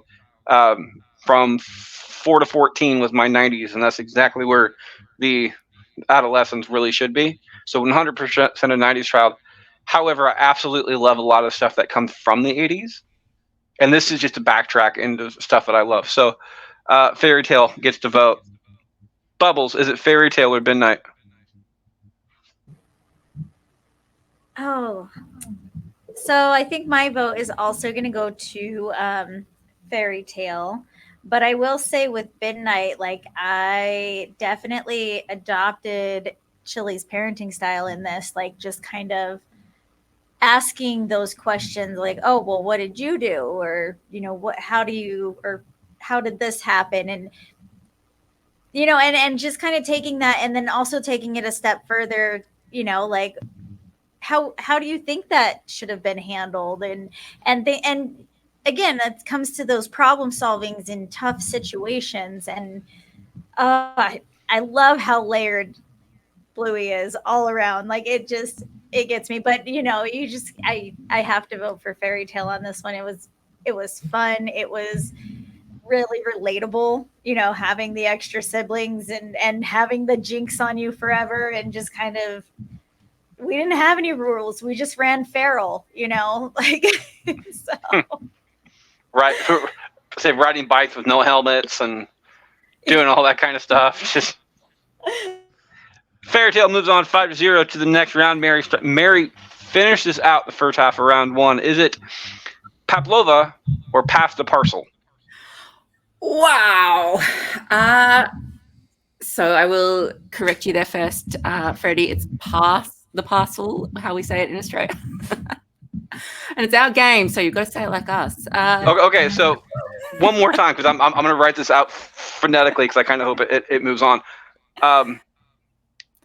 So pass doesn't have the S, it's just pa. Pass. Like, yeah. Pass, I'm okay. trying to think of what it would even rhyme with in American, but it's Get the accent. beautiful that you guys have, taken on this game, even though it's hard to say. Well, it's just 2 A's instead of 1. That's what it is. Yeah, Pass, that's a good way to parcel. put it. Pass, yeah. Yeah, Pass. it's like you got background to there. say you got to talk with like a Boston accent. I was gonna say you gotta kind of like say it from like deeper in the throat. Pass the right. I don't think I can take stuff that deep though. They're bubbles. Look, this is just me on behalf of Australia for every kid that grew up with an American accent from all the culture coming from you guys to us, just clawing it back for Australia. Like, yes, may your kids all sound like Bluey and Bingo. Oh my goodness! It's one of my favorite accents. I love the accent. Just having you here So do I, just dude. fills me with joy. The Australian accent is the number 3 sexiest accents in the world. Whoa, that's Between quite high. between male and female, both of them, it's the third sexiest accent for me. But granted, you guys are fighting against the top 2 for me are the British accent, which is going to be number 1 for pretty much everybody, and the Irish accent. Oh, Irish, I'll give you. British has hang-ups for all the Commonwealth nations, so Yeah, so there's it's some history there.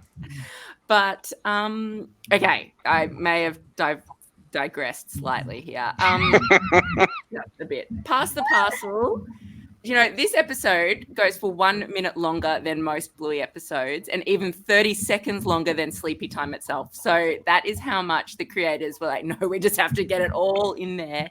You're getting 8 minutes for Pass the Parcel. And I think that's pretty deserved. Like, that seems fair to me. Because they pack a lot in. I just love this episode for the balls on it that, like, we will take a game that no one in the world has heard of except for Australians, explain the issues with it, like, give it kind of its own narrative, because it used to be like this and now every kid gets a prize, and that's the problem within this episode. I love Lucky's dad. He is just so up for healer antics in every episode that when he's kind of bringing his own chaos in this episode, he's really what kicks off all the issues with Pass the Parcel. Initially not getting any support from any of the parents, but just how chuffed he is when the first kid says Lucky's dad's rules. It's just they're not my rules. No, it's fun for Pat that he's finally kind of making an impact rather than just reacting to the chaos. What are we voting against? Pavlova, yeah. Oh, I had to look down. I forgot. I've already, have I already talked about Pavlova? I love Pavlova. It's hilarious. It's so bandit led. Like I said, that concept of trolling your kids and just doing things just to spite them and kind of prompt them to think more creatively is amazing. But yeah, like, I don't know. I feel like at a certain age when your kids hit a certain age, you just spend so much of your weekend going to kids' birthday parties and all the chaos and controversy and just hilarity that comes with that, and it's just all captured in Pass the Parcel, and I love it. So that's my vote. Gets a vote, Kate. All right, well, for this one, Freddie, tu es une mauve. That's what you are. You're a booger. I also don't come with subtitles. I am so sorry. Où la discothèque? So I mean, I love pavlova as a concept and a food and an episode. But my kids call pass the parcel, and insist on playing it at all their birthday parties now. And they talk like that, but like better. You nailed it, mate. I'm learning from my kids, man. Second language. They're teaching me so much every day, mostly Australian accents. But they really, I think that episode is so well done, having been to easily hundreds of kids' birthday parties. And, you know, it kind of goes back to like when you think of all the other kid party games, like we have a piñata and it's supposed to be, first come, first serve. But now there's always extras on the side in case somebody didn't get something that they want. And I think it's a valuable lesson. I think it's a lot of fun. I also love that it's Lucky's dad's rules and steams people up. That is amazing for me. But I just, as much as I love Pavlova and love the way that, again, they're trolling the kids the entire time and Ed Badami being, I'm going to go with Pasta Pasta. Which I'm gonna give it the win. I got close. I'm gonna give it the win on this one. I love this episode, but to bring it back to Mary's point beforehand, there are a lot of stuff that is in the U.S. now because of Australia.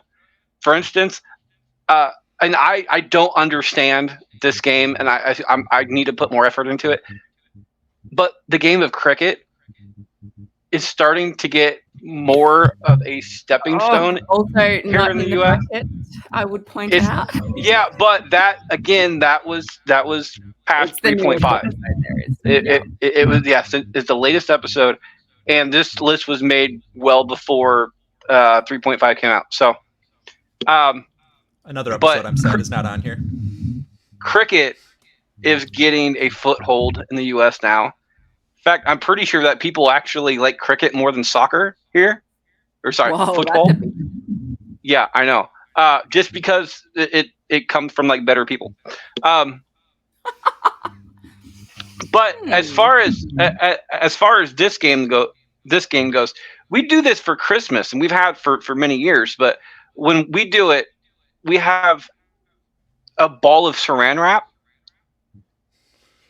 and it's not a music-based game. You have a circle of people, and this ball of Saran wrap has different. It has it's either Lucky's dad rules or not. But usually there's multiple stuff wrapped up in this, like different pieces of candy, like candy bars and small shots, little single shot things, nips called one of the last episodes. You're giving shot glasses to kids? No, this isn't for kids. This is for adults, because the adults or the kids don't like. The adults in my family don't give each other Christmas gifts. They just don't. It's for the kids, but the adults get this game where there's one giant ball, like it's about probably 2.5 feet wide type thing. And you have to unwrap it as fast as you can. Whatever falls out, you get to keep. But in the process, the person in front of you, the next person to get it, is trying to roll doubles on a pair of dice. And when they get doubles, they get the ball from you. And it keeps going around and around in circles until you get to the very end. The very end is usually something pretty cool, because since nobody buys gifts for other adults, all the money goes into this one game. I love that. Oven mitts? We don't use oven mitts because we're not coordinated enough to even do what we're doing. It's Saran wrap. Sometimes it's a pain in the ass just to find the end of it anyway. Saran wrap sucks. Saran wrap does suck. And then you have the dumbass that is just mad at you, will tear it off in the process and then wrap it all together and just hand it to you to be a dick. I am that bastard. I've done that multiple times. I've been kicked out of I've kicked off the game for that one. Bubbles. Is it pasta? Is it pasta pasta or pavlova? A lot of peas in this. Loving the commitment there. I tried. You're muted. Like Bubbles. I did not realize I was muted. So I am going to say, I'm going to go with Pass the Parcel on this one. Did I do it right? Yes. Yes, come on down to Australia. You are welcome here anytime. I'm excited. I'm on my way. No. I love how like silly Pavlova is, but Lucky's dad's rules like just can't. Get to vote. It's already gotten the win, but Kevin, what's your vote? So, Pavlova is a fun episode, especially if you're a Bandit fan. Just seeing him be all French, with all the little Frenchisms and stuff.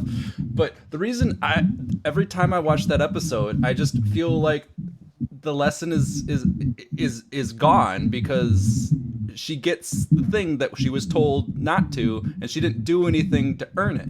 So that always just feels off to me, that she gets the pavlova at the end, and the mom's just like, I guess Dad knows what he's doing, and she does eat the edamame, so it just doesn't feel right to me that she gets the my thing with pavlova. that is, would it work in real life? Like, I feel like Exactly. three are well placed to probably answer that.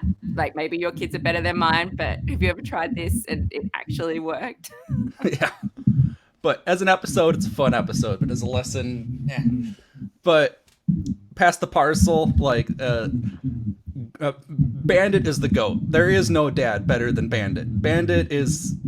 it's just an unobtainable goal. You're going against, like... When they did Bracket Basters, I think they did a dad bracket, and I think he... Didn't you say he won? No. Or he didn't win? No. The one we did on Bracketology, Bandit won. And Bandit won hands down on that one. Like we just had so many Bandit fans on that one. On Bracket Basters, Uncle Phil won that one. That's right, and I was pissed at that. Like Uncle Phil's great. Don't get me wrong, but he's not Bandit. There's only one Bandit. Bandit didn't even make it out of the first round. So that's just pitiful. That's just it was. I was pissed. But Pat is the GOAT neighbor. He really is. Now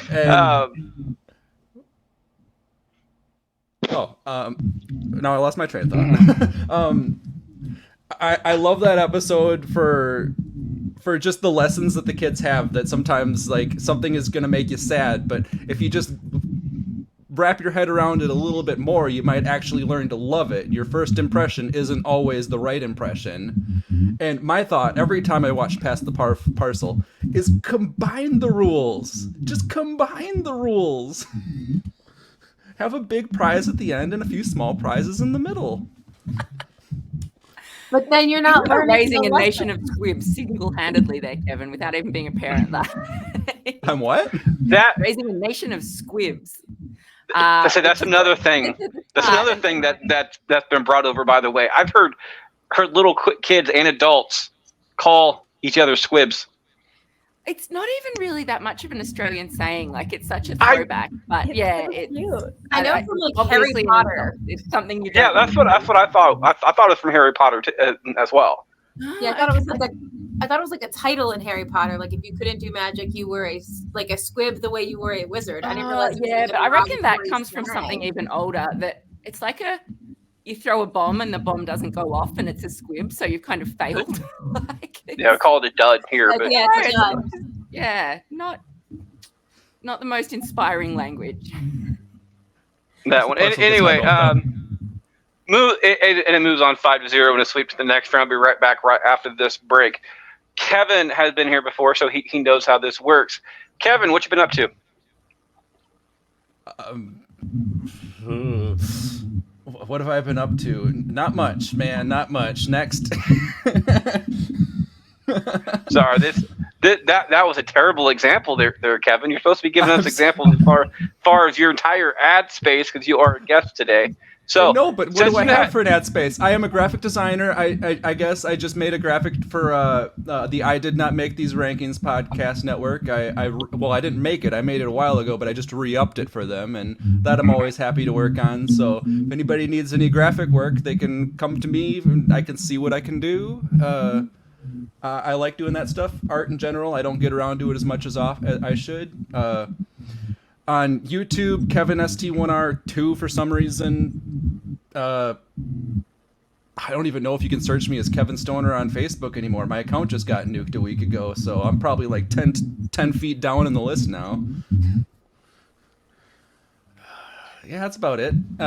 See, I would say Extra Celestial Productions, but I can't even promote that anymore because my entire Facebook got nuked, including all my pages for all of my art. It's just all gone. Not to mention, he also created the artwork for today's episode. So there's that one. Did it for us. That was greatly appreciated because I suck at stuff like that. So, Kate, what you got going on? So I have a couple shows coming up here in New Jersey between now and the end of the month. We have a big one on April 5th that will also be being used for a fundraiser for adults with developmental disabilities.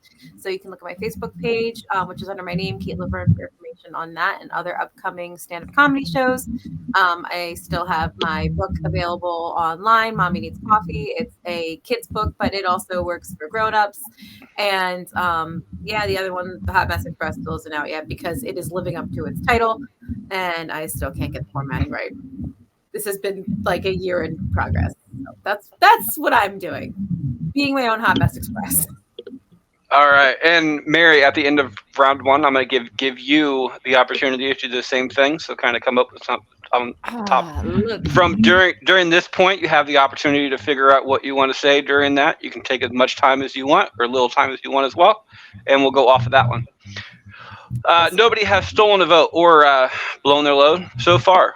Welcome back to the second half of round one. It looks like Kate starts us off. Is it Army or Facey Talk? Okay, I love both of these, but I love Facey Talk. Muffin is just such chaos. She reminds me so much of my 3-year-old. I don't have a Bingo and a Bluey. I have a Muffin and a Bluey if she was older, like 87. I have an 87-year-old Bluey and Muffin all the time.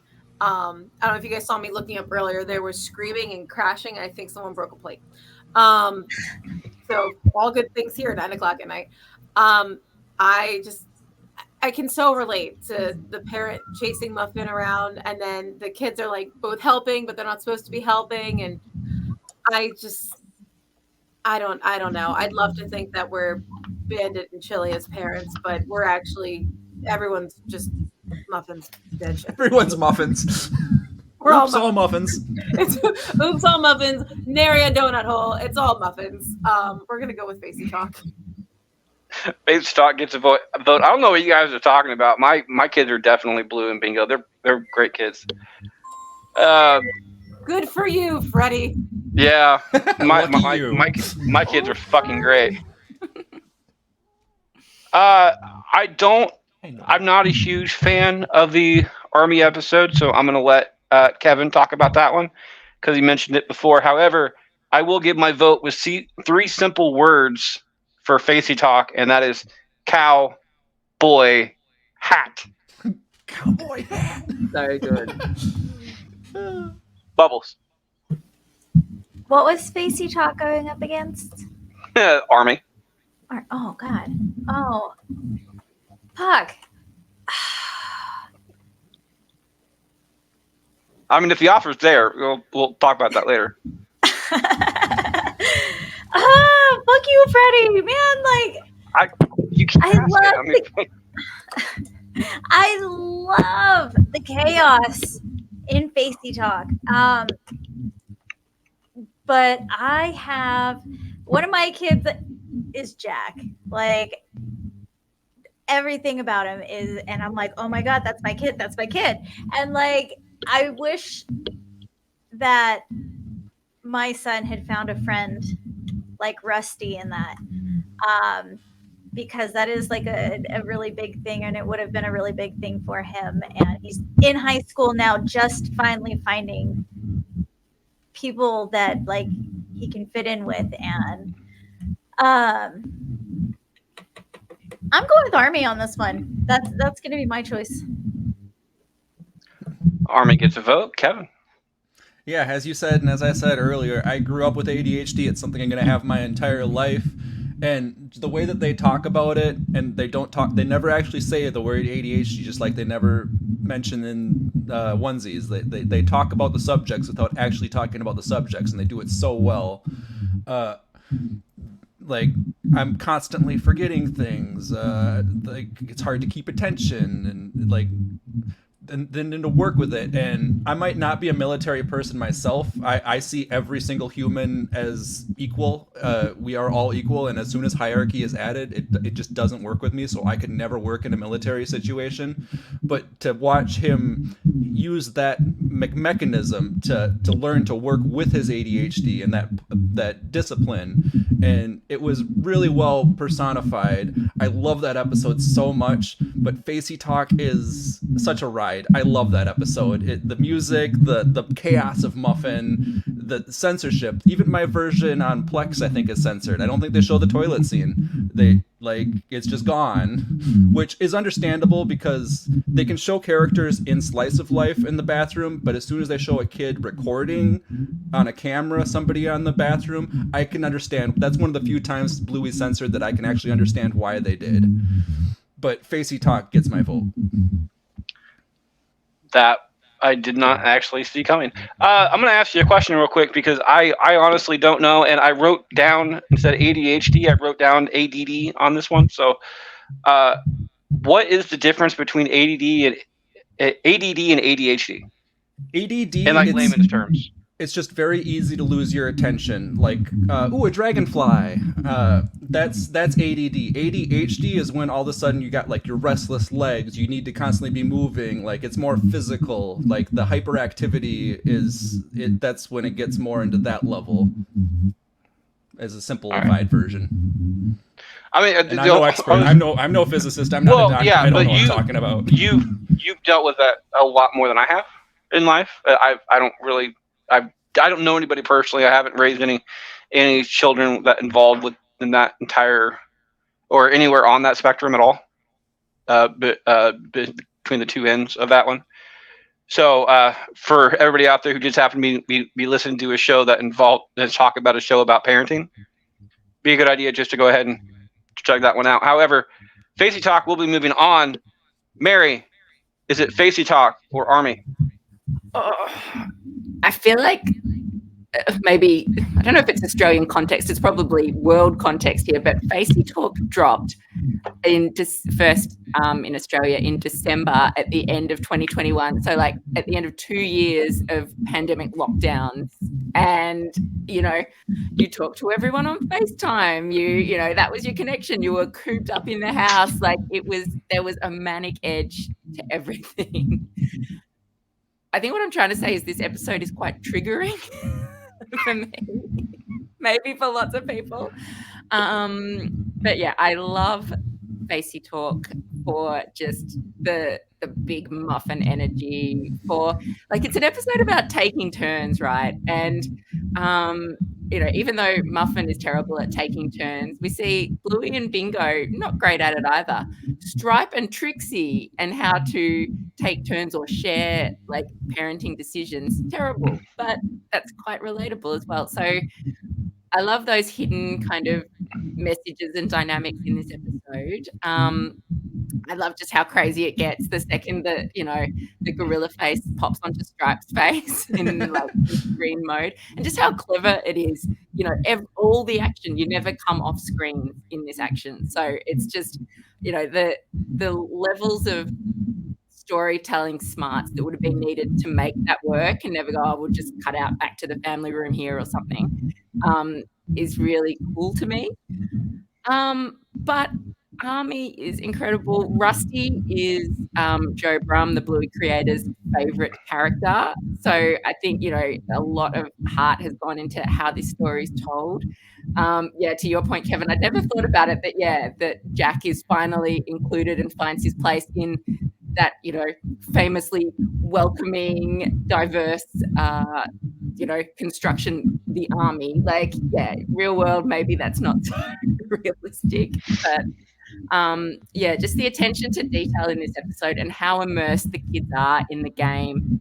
and the space of the episode as well. Like it's such a kind of Australian scene, you know, that they've got a whole field to run in and gullies to go down and a cubby house to go up to, and the wind blows through the grass.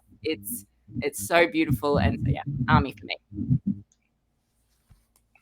Army gets a vote. It is 3-2. Moving on to face a sweep in the next round. I'm glad I moved on. I felt bad voting against it. I probably could have switched so easily. I don't even know why I voted for Facey Time. I love the episode, but Army hits home. It's all gonna be okay. I start this one off as either The Weeknd or Barbecue.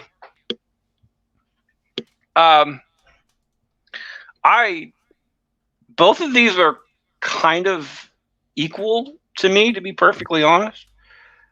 I love my issue. This is one thing that always bothered me, is that I've listened to Gotta Be Done a lot more than I probably should. Thank you. And you guys call peppers something different? Oh man, that would be bothering. Yeah, we call them capsicums. But it got redone, I think. It did, because I listened to your episode before I watched the episode.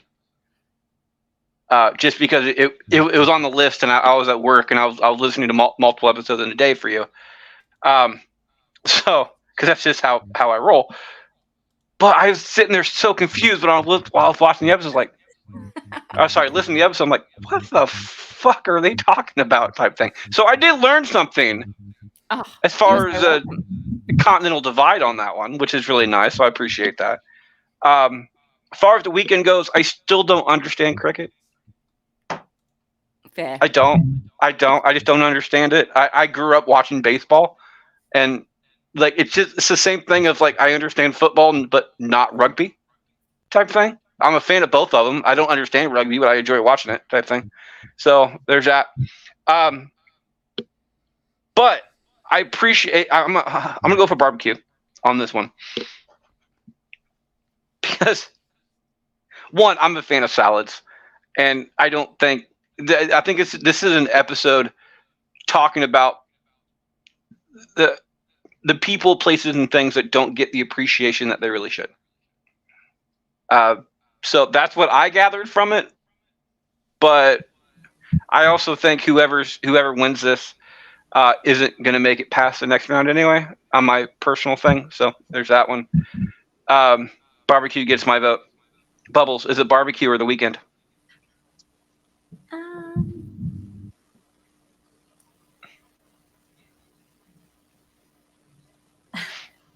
I don't know why Josh is going for it, but he is.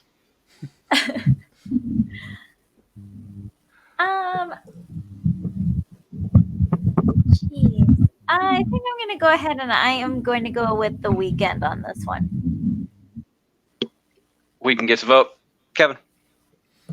I love the bug scene in The Weeknd. Like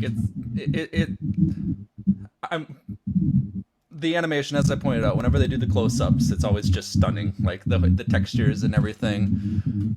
Unfortunately, I love every episode of the show. I just can't between these two, they're not either of my, as you said, like other episodes are probably going to beat it. They're not like my top tier. So it's hard to pick between the two, but I think I'm going to go with Barbecue for reasons like you said, like the salad. I'm a salad person, a good salad. And when at the end, like, oh, we got the meat, but what about my salad? And it's just great. And the struggle that Bingo is going with the whole episode. Like, I just want to relax. Barbecue's gonna get my vote. Mary. Okay, so love Barbecue, love any episode with the cousins. Like, you know, Muffin just brings it in any appearance. It's amazing. And yeah, it's the bossy salad demander. It's hilarious. But The Weeknd is actually was the pilot of Bluey, and I go back and watch that episode, and it just has so much in there that kind of signals what's to come. And the existence of cricket is one thing, as much as that bugs you, Freddie.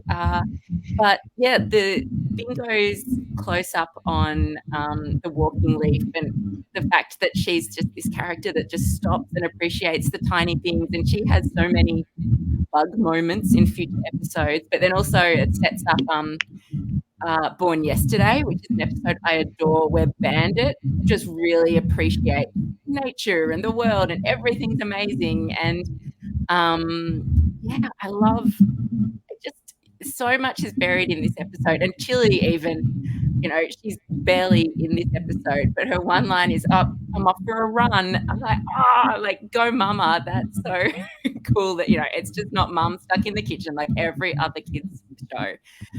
But yeah, she's getting out and about and doing her own thing. I think the weekend, it's rare that any TV show starts so strong and it has such a vision of what it's going to be about. And also, the game is a game to end all games. Like Magic Statue doesn't have rules, makes no sense, but the kids are just so into it. It's everything Bluey is about. You saying that, I wish that was the first episode instead of Magic Xylophone. I love Magic Xylophone, but I think the weekend would have been a better pilot. I don't know why they did that, but I love Magic Xylophone too. They both are perfect setups, but the weekend's just so it's almost that Seinfeld thing. It's a show about nothing, and it means so much to everyone in this room, everyone. The weekend gets a vote, which means it is a tie-breaking decision. Broken Hearts is in comments right now saying hi, so we are more than happy to have you here, Broken Hearts. But it also means Kate gets tie-breaking decision. Kate, I got to ask you again, even though I know the answer. Do you want to know who's facing the next round? So I was yes. Always a yes. It is either the weekend with 2 or barbecue with 2 to face Bike in the next round. Okay, it doesn't really matter what way I'm going to vote. Not gonna lie. Although I told you, I love the way you were describing the weekend, Mary. It kind of reminds me a little bit of Midnight in that way, where it's those smaller moments where you really get to see them just kind of, get the essence of the characters. Barbecue though reminds me a lot, especially with the cousins being there. I'm from a really big family. Leaving the messages of that aside, I vividly remember also making pretend salads and things with my siblings and my cousins, and setting up these super elaborate, versions of our own barbecue going on alongside our parents. So for nostalgia reasons, I'm gonna go with barbecue. That way, I can immediately vote it out when we get to Bike. The show is so great at mirroring between the kids and the adults. I love it. Yeah. Barbecue moves on to the next round, but we'll start us off on this one. It's either Bingo or Granddad. Oh. Fuck you, Freddie. It was like a background noise. He's like, you dick. I'm gonna go with Granddad on this one. That one, it hits all my feels. Granddad gets a vote. Kevin? I'm gonna blow my load. It's gone. Kevin had decided to blow his load. He will be voting last unless somebody else decides to blow their load as well. Mary? Oh, man. Granddad is so beautiful. I love it. I love the relationship between Chili and her dad. And actually every kind of grown-up parent relationship in Bluey kind of just sets the scene. It's nice to know that those good relationships are there, even though Bandit and Chili aren't parenting exactly the same way that they've been parented. And, they're so... No, it makes you think a lot about parenting, which I already spend a lot of time thinking about, stressing about. But yeah, just the joy of the girls to canoe and run away, and Granddad is just so all in on the game. yeah, I love that. And then the moment at the end and the beautiful score on this one, yeah, does it for me. And I can't even remember what we're voting against. I'll have to vote.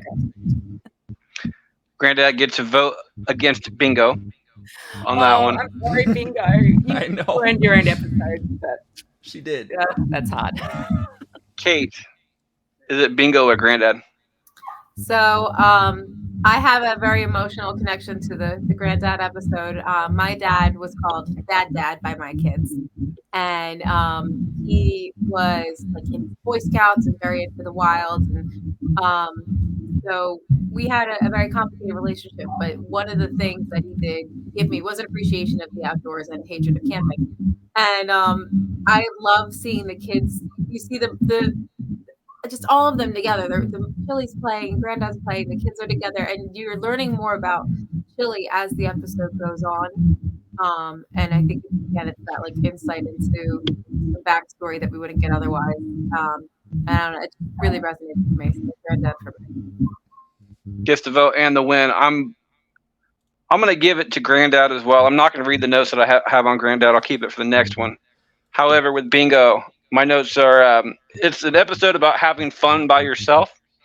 Although Bingo plays hide and seek, I Spy, and Doctor. All three of those involve playing with another person. She's learning.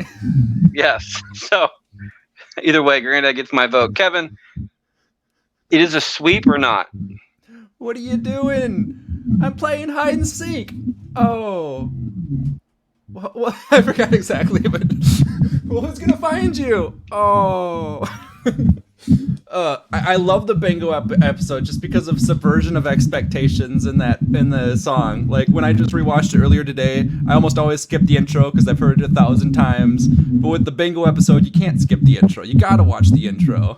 Just to watch the family's reaction within the intro, like, wait, Bingo or Bluey? It's Bluey first, and just Bingo learning, and I just love the fact that she got her own episode. She got to get the spotlight away from Bingo or Bluey getting the spotlight of just being the name of the show, and obviously becoming everybody's favorite character just because of that. So I have a deep love for the episode Bingo because of all of that.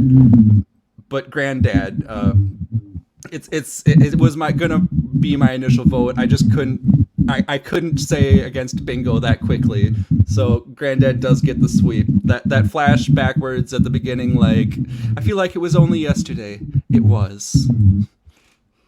Like, oh, my heart. Granddad moves on 5-0. Kevin loses a load on that one. Bubbles starts us off. Is it Daddy Robot or the sleepover?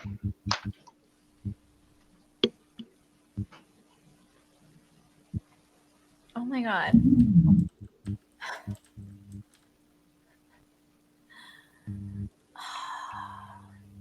I love Daddy. You know what? I'm gonna go with Daddy Robot. That's where my heart's taking me right now. Like, I love Sleepover. It's so fun. Daddy Robot, though, he's like, pretend that didn't happen, or whatever it said. You kind of can't unsee that. Like, oh man. Daddy Robot gets a vote on that one. Kevin, is it Daddy Robot or Sleepover? I love Sleepy Muffin. Sleepy Muffin is just great. But Daddy Robot's getting my vote too. It's such a fun episode. I love the lesson of it. When I lost my train of thought. Daddy Robot. I'm disappointed that I'm voting last on this one, to be perfectly honest, because I have so much to say. Mary, is it Sleepover or Daddy Robot? Oh, I love Daddy Robot. Any hint of romance in parents' lives, I'm like, give it to me. But yeah, the sleepover, I reckon it's the first time we really see Muffin in full force, and that what a force it is, honestly. Oh my God. Full force. So yeah, there's so many lines in this. I'm a flamingo queen. Just the interference that Bandit and Chili, well, mainly Chili, actually are running. Like the the restaurant's known for its speedy service, and Bluey's like, "Oh no, we'll take our time." She's like, "No, you won't." It's just perfection. Yeah, so super fun. I'm going the sleepover. Why is there a flamingo in my bed? Sleepover gets a vote. Kate, is it sleepover or Daddy Robot? I mean, I think this is a fun reminder for all of us that Muffet isn't just 3; she's a 3-nager. Like, just so. Oh, I think I'm actually traumatized from that episode. I'm gonna go with the Daddy Robot for me. I love that episode so much, and I love the again, it's just trolling the kids, and I've definitely done something similar with my kids before, so I feel a little bit vindicated seeing it on screen. Daddy Robot gets to vote, and the win. I'm gonna go for the sleeper over on this one. Daddy Robot, my note says it's the correct way to use a woman to control a man. But the sleepover, the constant use of the word babe, like, got it, babe, type thing, makes me laugh every time I hear it. My son, my 4-year-old, almost 5-year-old, keeps using the word dude in the same way. Like, you got it, dude. Every time it makes me laugh. The lesson here is being a good friend is taking care of yours. So you're, being a good friend is taking care of the friends that you have. Muffin, the reason I say that is that you were just talking about how the show kind of mimics adults to kids type thing. The sleepover is like, it's like a hangover movie. Because Muffin, she's not drunk, because we're not going to give kids booze, of course. But Drunk off tired. in this sleepy fucking state, like, what other way are you going to go to sleep with a flamingo in your bed? Just be glad if it was an adult, the flamingo would have been alive. Steals a car and like drives over a whole bunch of stuff. Steal stuff at the restaurant or whatever at the end of it. There, and I'm pretty sure Chili came up to be like a police dog or something in this episode too. There are so many things this episode is a drunk night out with your friends. It's exactly what this is. So how it would not get my vote, I have no freaking clue. Daddy Robot's a good episode though, so I'm gonna go with sleepover. Daddy Robot moves on 3-2 to the next round, faces the 4-1. Most likely will not make it out of that one. Kevin starts us off. Is it Rug Island or Granny's? Oh God! I knew Granny was coming soon. Granny's had to be coming soon. Huh. Dang it! I know TARDIS. It's hard.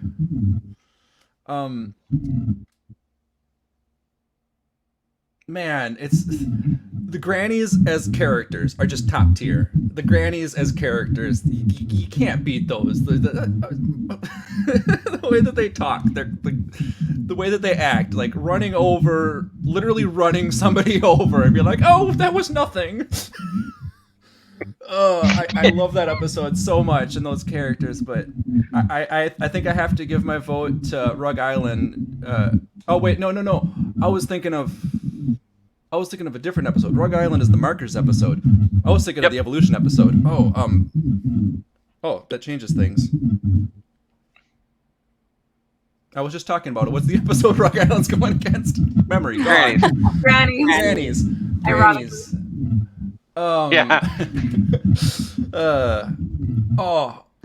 Rug Island is definitely a great episode. I love the creativity, and that one tiny pack of markers, there's the magic of the show. That one tiny pack of markers turned into 10 trillion markers.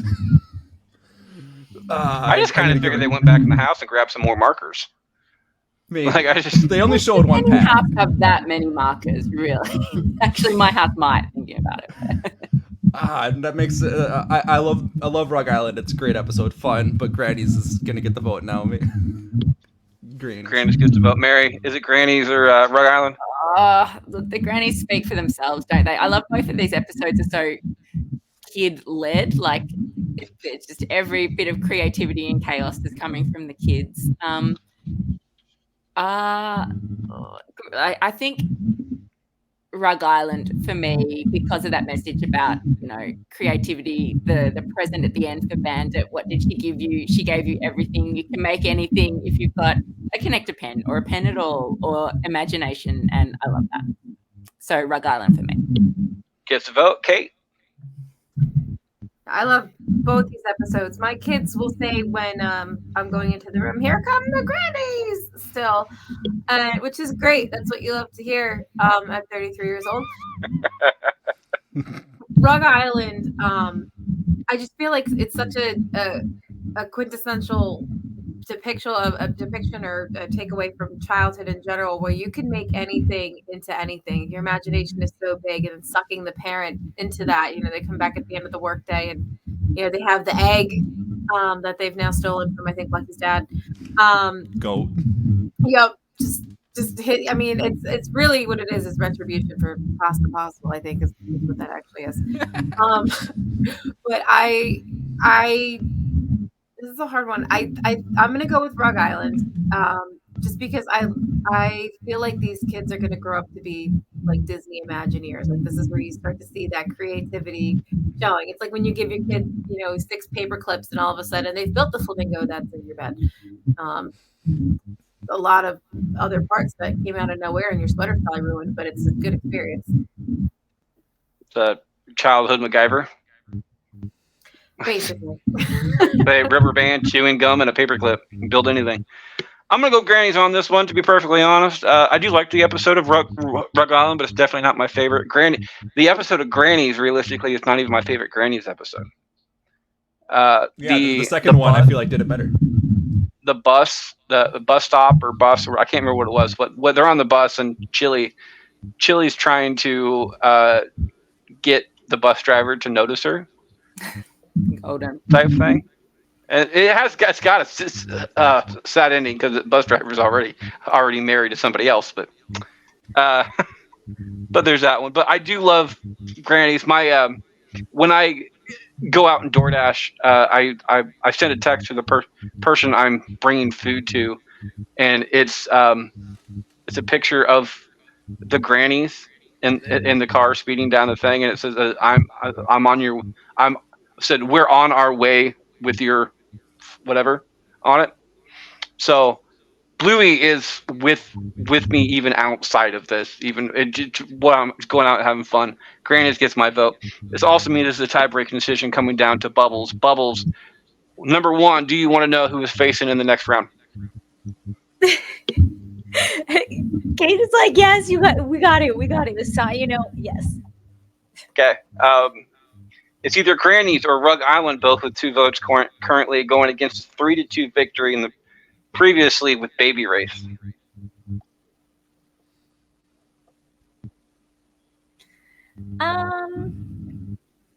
So with this one, I also agree. It's not my favorite Granny's episode. Mine's the one where they have Muffin and they're negotiating with the scooter. Oh, with that pug. Oh yes. Oh my gosh. I forgot about that one, to be honest. If you don't like it, paint it. 900. So good. Oh my goodness. But Granny's gets my vote on this one because I absolutely love the Grannies and all of their chaos and all of their little things that they do. My current thing on my personal Facebook page, the cover photo is Janet and Rita for 2024 type thing, the presidency. I'll take it's better than what we got. Is that the Yeah, same no. week? Yeah, I right. love that for you guys. Damn it. Not a political show. Mary starts us off on this one. Is it hide and seek, which you want to play in matchup, or unicourse? When we interviewed Joe Brum about unicourse, he was like, well, I was playing it with my kids, obviously, which just blows my mind. Like, talk about Bandit being an amazing parent. I'm like, where do these games come from? And yeah, they come from just a very fun, insane parenting style. And I'm so glad he decided to make the show. Just unicourse is just so just the chaotic energy he brings, especially in this episode, in the face of Julie trying to calm down a child, keep another child asleep. Like, it is so just wickedly, diabolically terrible, but hilarious. Yeah, so many favorite lines out of this episode. Just the children. What do unicorns like to do? Children? Like, it's so dark. You can tell they had a lot of fun with this, and yeah, easy win for me. Unicourse gets a vote on this one, Kate. I love Unicourse. That is how we end up doing bedtime story in our house an awful lot. Is Wow. If not with Unicourse himself, but with similar approaches, where we're trying to calm one down, and then either the other kid or my husband or I end up kind of riling everybody up just because we're all always egging each other on. I love that. It was like watching My House, except thank God when I watched it for the first time, everybody in my house was asleep, possibly also for the first time. Unicourse gets a vote. Unicourse gets a win off of this one. I have lessons written down here on some of them. And the lesson that I get from this episode is that, and I know this is not the lesson they're going for, but my lesson in this one that I teach my kids are sometimes people are just dicks. Like, that's exactly what you're gonna get. Unicourse is an asshole, but you're going to encounter people like this, like Unicourse in life. So you're gonna have to learn how to deal with people like Unicourse in your life, and that's what Unicourse is. But then again, I have used the line multiple times in the same voice, and why should I care? And you're talking about the tattoo you have on your arm there, Mary. That's the tattoo that I want. Is freaking Unicourse somewhere, like a little tiny one, just going, and why should I care? That's exactly what it is. Unicourse gets my vote. The win. So good. Bubbles. Exercise patience. I love the chaos in Unicourse, and I'm like, oh, he said it, because I was gonna go, and why should I care? Yes, so I am also doing Unicourse.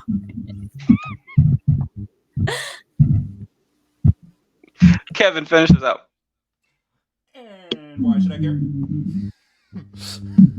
Unicourse is a piece of doggy doo-doo, but he gets my vote. 5-0 moves on to facing 3-2 in the next round. Kate starts us off. Is it the creek or the pool? I would, before Kate votes, I would like to let you guys know I didn't set these up to be any kind of pairings. They were ranked by the list that we had. So the creek and the pool ended up together is just a matter of fate. Yeah, I love fate. I think I'm gonna go with the pool. I feel like on the parenting side, I really relate to the leaving everything behind constantly. The chaos episodes just really resonate with me for no specific reason. I don't know. I'm going with the pool. Pool gives a vote on this one. My two lessons on this one that I've got is from the pool. Fun often requires responsibility. And of course, one of my favorite parts was the entire smoochy kiss at the end, because I love the fact that Bandit was pretty much told at the beginning before they left for the pool to not to forget the stuff that they needed, and then Chili came in at the end of the episode. Spoilers for anybody who haven't seen this episode, but it's a cartoon.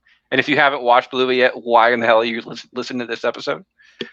You should be listening to Got to Be Done before you watch this episode, so you can get half the stuff that we're talking about. But she comes in at the end of the episodes and saves everybody right before they're about to leave. It's really nice, because then they have the rest of the day to go ahead and play.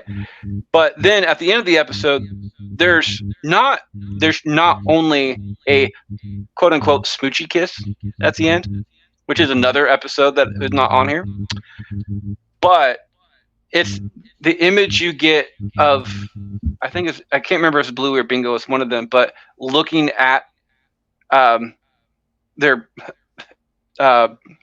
Bandit and Chili and not going ew at the same time, which is what a lot of cartoons and a lot of kids shows do. They don't actually like that. So growing up with the mentality of having the two loving parents and not being grossed out by it is absolutely fantastic. I love that. The Creek, lesson learned. Trying new things. The lesson is to try new things, even the scary ones. So there's that one. However, for personal reasons, I'm going to go with the pool, mainly because of that entire smoochy kiss at the end. Gets my bubbles. Is it the pool or the creek? I'm going to go with the pool on this one. I like the boring things are important too. You know, it's not all about having fun. You gotta have that sense of responsibility. And I love that Bandit had left everything and he was like, oh man, like I really beefed it on here, you know. And then here comes Mom, like I could save the day. Because moms have that. Chili's a goat too. Shake it, Chili. Shake it, Chili. Kevin is, again, dance mode, not on this list. Really should be. Kevin, is the pool with the creek? I love the pool. Great episode. I love Bandit's ego getting the best of him in that, just because he heard that he's the cool dad, so he's like, I gotta go with this and be the cool dad. But I grew up in the country, like nature is just deep to my heart. So just the appreciation for nature, all the beautiful scenes that the animators put in that, Creek is getting my vote. I just love how beautiful of an episode that it is, and Bluey going through the process of not liking it and end up loving it by the end, because everyone needs to appreciate nature. We wouldn't be here if it wasn't for that. My question is too, because I never found out what this was, but at the end of the episode, Bluey comes up to some kind of marsupial on the other side of the creek. It was a wallaby. Was it a wallaby? Okay, I wasn't, because like it was too small like to be a freaking kangaroo. It was. It's so there are so many marsupials in Australia. To me, it looked like a wallaby. I'm with you, Kevin, but apparently, like from the creators, it's a potteroo. Which is even smaller than a wallaby. Hangs out in Queensland. You might see it at the creek, but yeah, it's this is the weirdness of Australian nature. Yeah, it's hard to pick. But yeah, you know, any other Aussie show, just like, and we have kangaroos. Here's a kangaroo. Like, I like that how it gets into the depth of, you know, we can go deeper than kangaroos and koalas if we want. Yeah. All the koalas are freaking cute unless they're wet. And they look like hellspawn. Creek gets that vote. Mary finishes out. Is it the creek or the pool? Love both. Slightly, like, why is it Chili's job to remember the pool bag? Like, you know, I feel like I need to vote for Chili episodes, and yeah, she is absolutely the goat. But yeah, it's a great gag that she sweeps in and saves the day. But I'd like to see the episode where Bandit remembers the pool bag just to even the score.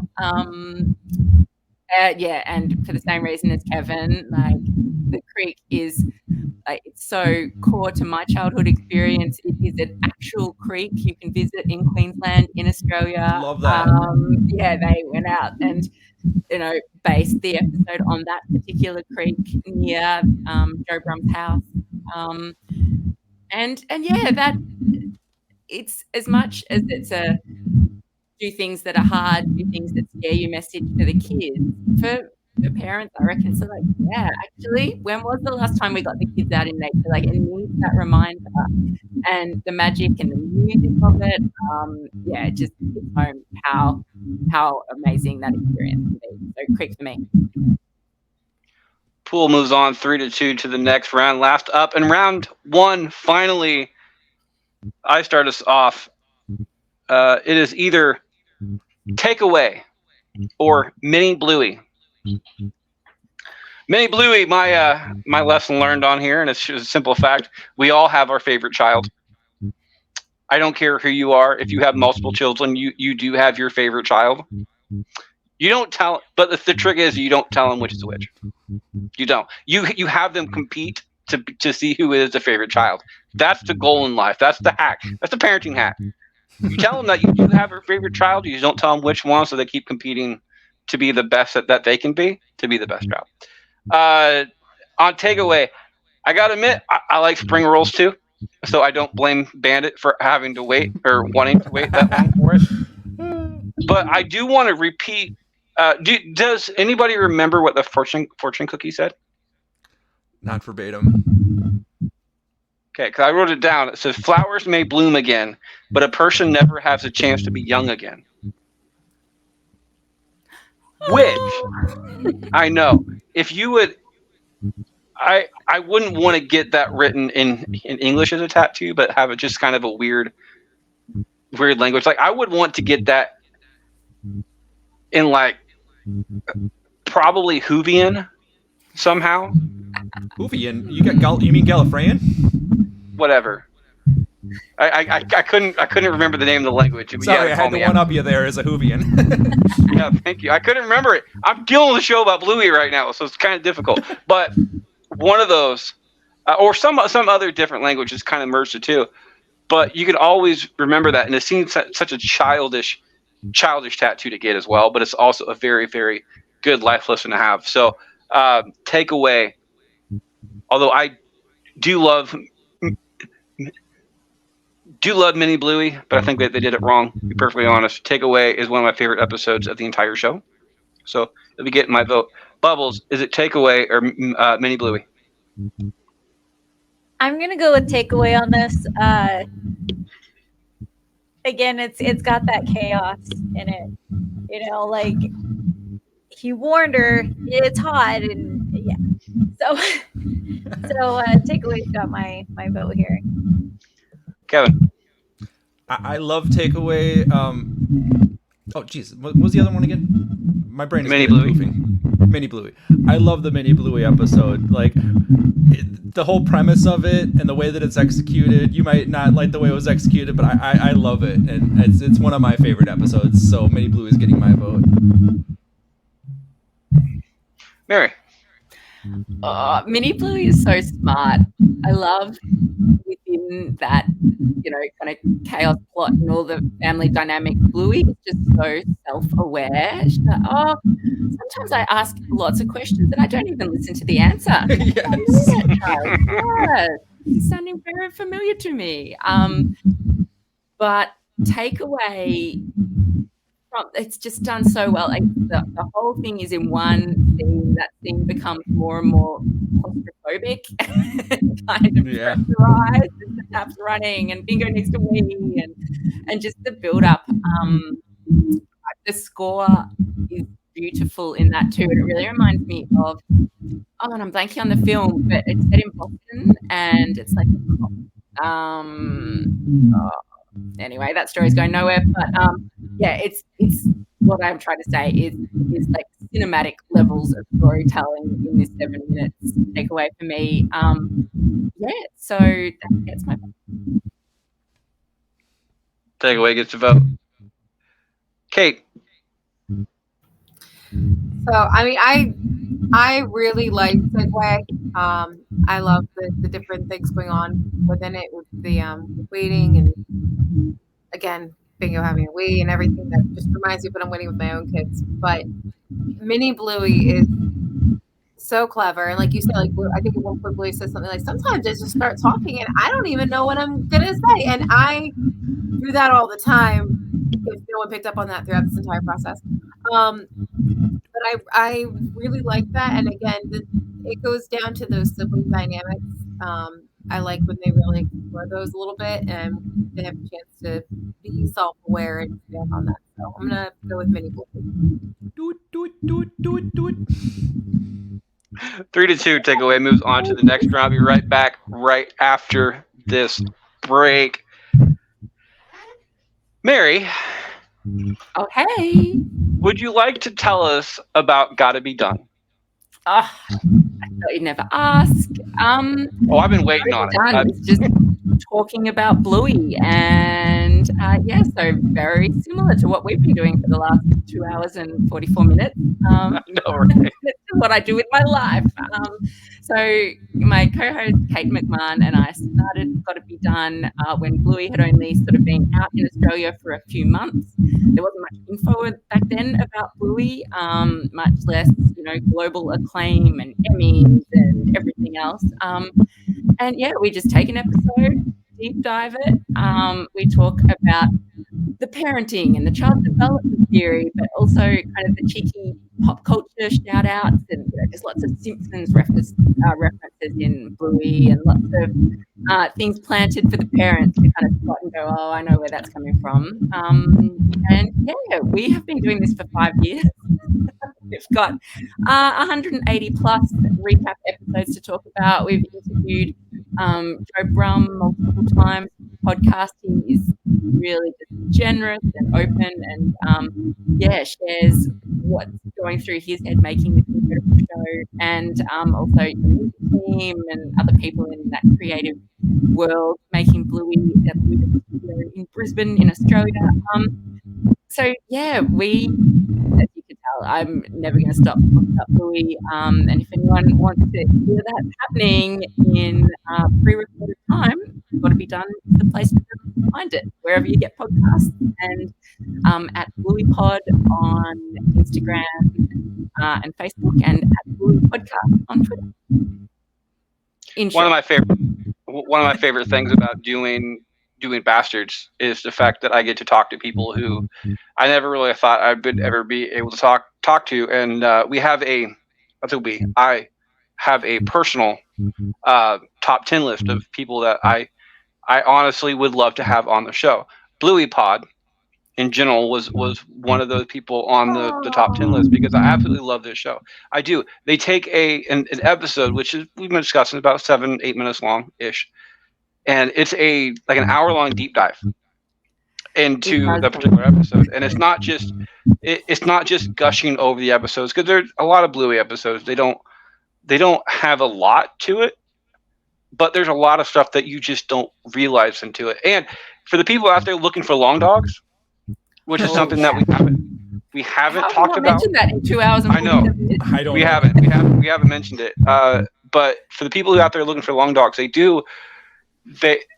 mention where the long dogs are at, and something I was not aware of until I was listening to the episodes, is that Bluey also happens to have a tennis ball in every episode. Chattermax is also a cameo. So many tennis balls. Yeah, so many Easter eggs, I guess. You can find things that run through. There's a whole bunch of stuff for the people out there that don't understand the nuances and stuff like that with where Bluey is, but you're a fan of this show and decide to go out and check something who's for people who are a lot smarter than I am when it comes to Bluey, because I'm just a fan. These ladies absolutely deep dive into stuff, and they talk to the creators, and they've been on trips to the production studios and other stuff like that. And I appreciate stuff like that, because it's a deep dive into something that I absolutely love. So having, like I said before, this has been a 6-month process to get you on. I love the commitment. Thank you, Freddie. I'm not. There is a waiting list for people to be on this particular show. And for people who are wondering why I only had it at 5 people, we are almost at 3 hours, and we just got past round 1. That's why. Welcome back for round 2. It looks like Bubble starts us off on this one. Is it sleepy time or facey talk? Oh. Oh gosh, I love the chaos in Facey Talk, but I feel like sleepy time just is. It's sleepy time. Sleepy time gets a vote, Kevin. I probably only have one episode that I would be able to vote over Sleepy Time. It's a masterpiece. Sleepy Time's getting my vote. Mary. Yeah. Yes. I feel like Sleepy Time is the predestined star in the sky. Sleepy Time for me. Gets a vote and the win off of that one, Kate. Sleepy Time is that's my goat. I'm going to give it to Facey Talk on this one. It's one of the few episodes that depict parents not on the same page. Chili and Bandit usually have the same process of doing stuff when involved with their kids, but then you have these other parents in the background, and it actually shows them fighting back and forth. So it's a different way of saying that life isn't always peachy type stuff, but it also at the end of the episode there's a compromise on, it's like, hey, let's just get this done type thing, because it's got to be done, and go from that. So Facey Talk will not be going out on a sleep today. Sleepy Time moves on 4-1 to the next round. Kevin starts us off. Is it Granddad moving on 5-0 or Camping in a split vote? I don't like voting against Granddad, but Camping, it's my favorite episode. I already said it. It's getting my vote. It's Camping.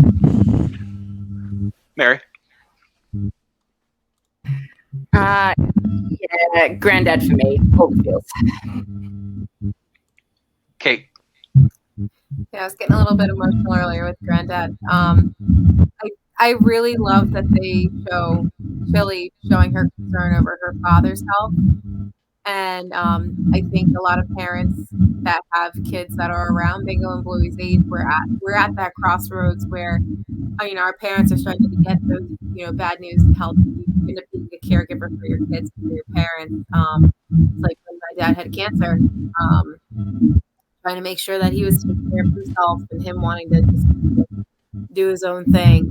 That hit hard. So I love camping. So not the activity. Granddad. Granddad gets a vote. Granddad gets the win off of my vote on that one. Bubbled, is it Granddad or Camping?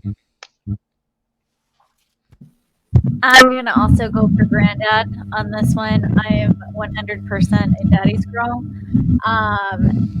And so just kind of those moments like, I just need you to take care of yourself for me just a little bit longer,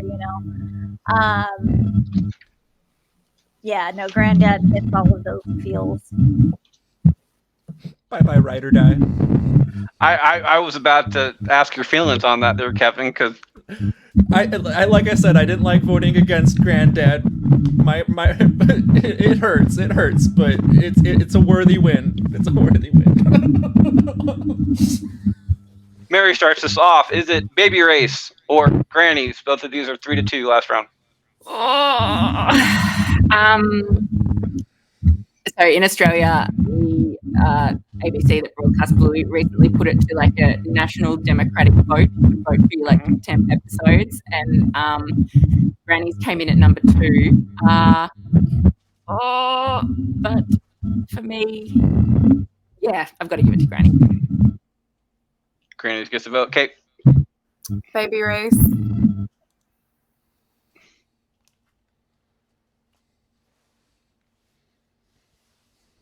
I'm gonna roll my dice on this one. I'm gonna go with Grannies. I do love Baby Race. I say I'm gonna roll the dice because I was gonna steal a vote, but I'm deciding not to. Bubbles, is it Granny's or Baby Race? You're muted again. You're on mute, hon. Darn it! Like biscuits. Oh, biscuits. I have to go with Granny's on this one. I love Baby Race, but I love the Grannies.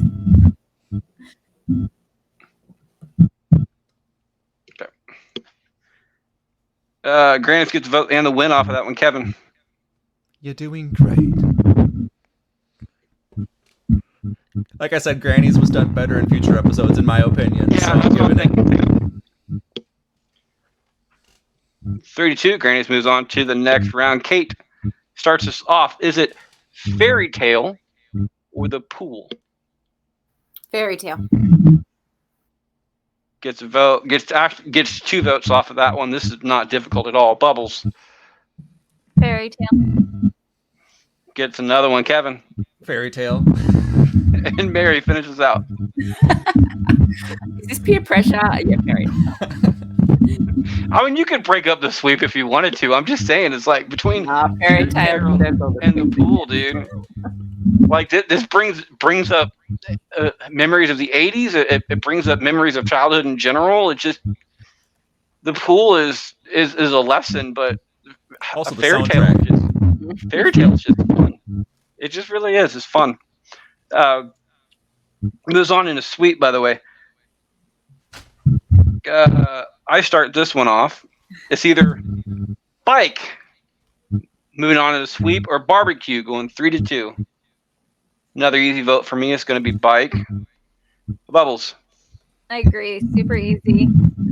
I'm gonna go with bike on this one as well. Kevin. I want to ride my bicycle. I want to ride my bike. It's bike. Mary. I was getting ready to come in with a steal, but you guys have saved me the hassle. And Kate finishes out. I'm gonna go with velo, also known as bike.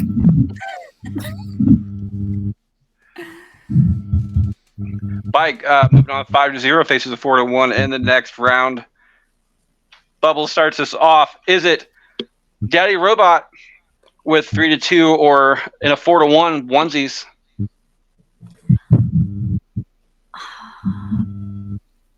I'm gonna go with onesies on this one.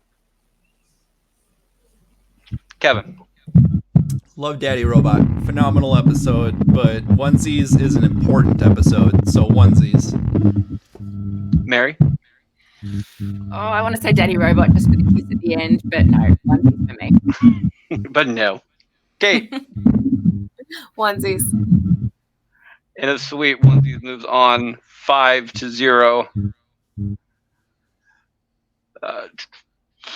Kevin starts us off. Is it Daddy Drop Off or Unicourse? Dang it. No, we've all been going so quick, and now this one got a little harder for me. I'm going to go with Daddy Drop Off because of the whole domino effect. Like, if he didn't wind her up, the friendship wouldn't have happened, and Daddy Drop Off. Mary. I'm going to go Unicorns because in the end, Bluey went to bed. So I guess strange outcomes from very strange parenting approaches. Kate. I mean, if you don't get your kids to sleep, unicorns. Gets a vote and gets the win on my vote on that one. Bubbles, is it Unicourse or Daddy Drop Off?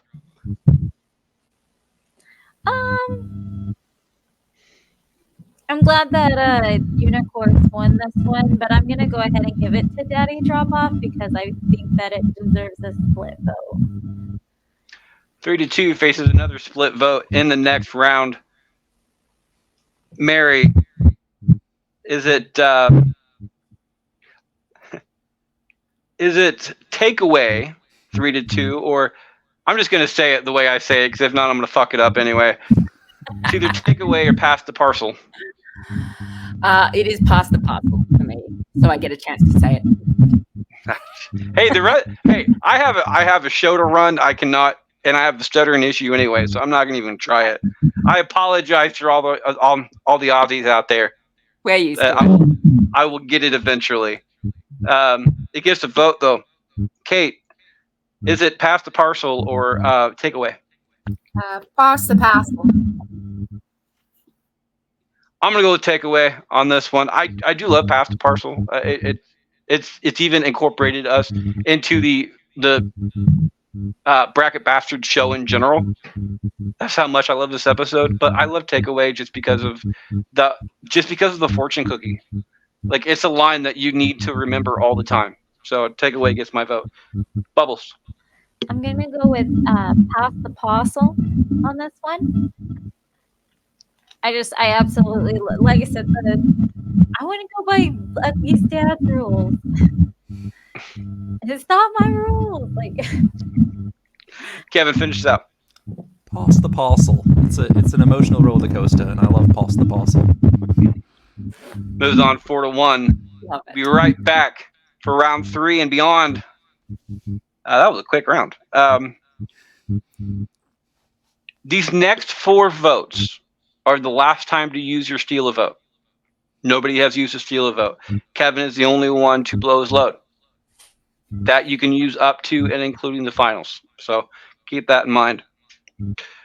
Welcome back for round 3 and beyond. It looks like Kate starts us off on this one. And I'm going to give Kate, in both split votes, is it Grannies or Unicourse?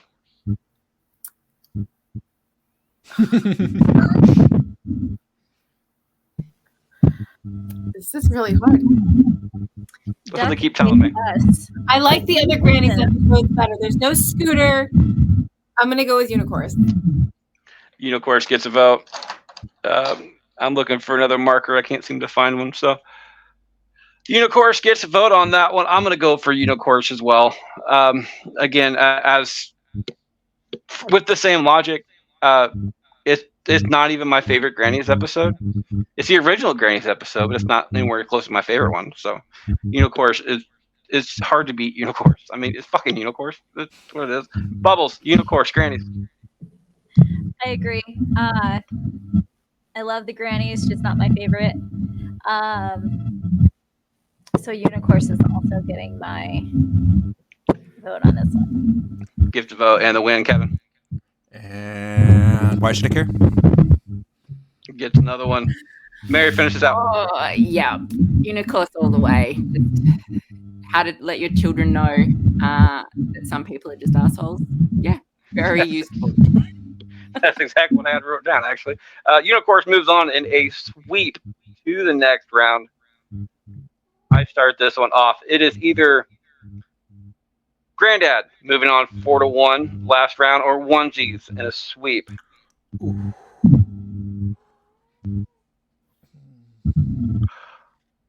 I'm going to steal Bubbles' vote.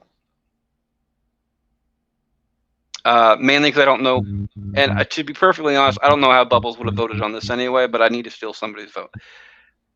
I'll be giving 2 votes to Granddad. Having said that, Bubbles, what would have your vote been? I probably would have blew my load. Save that one for you. Right. It probably would have. Oh, God, it's so hard because, like I said, I'm a daddy's girl, but I can relate in onesies. You know, like.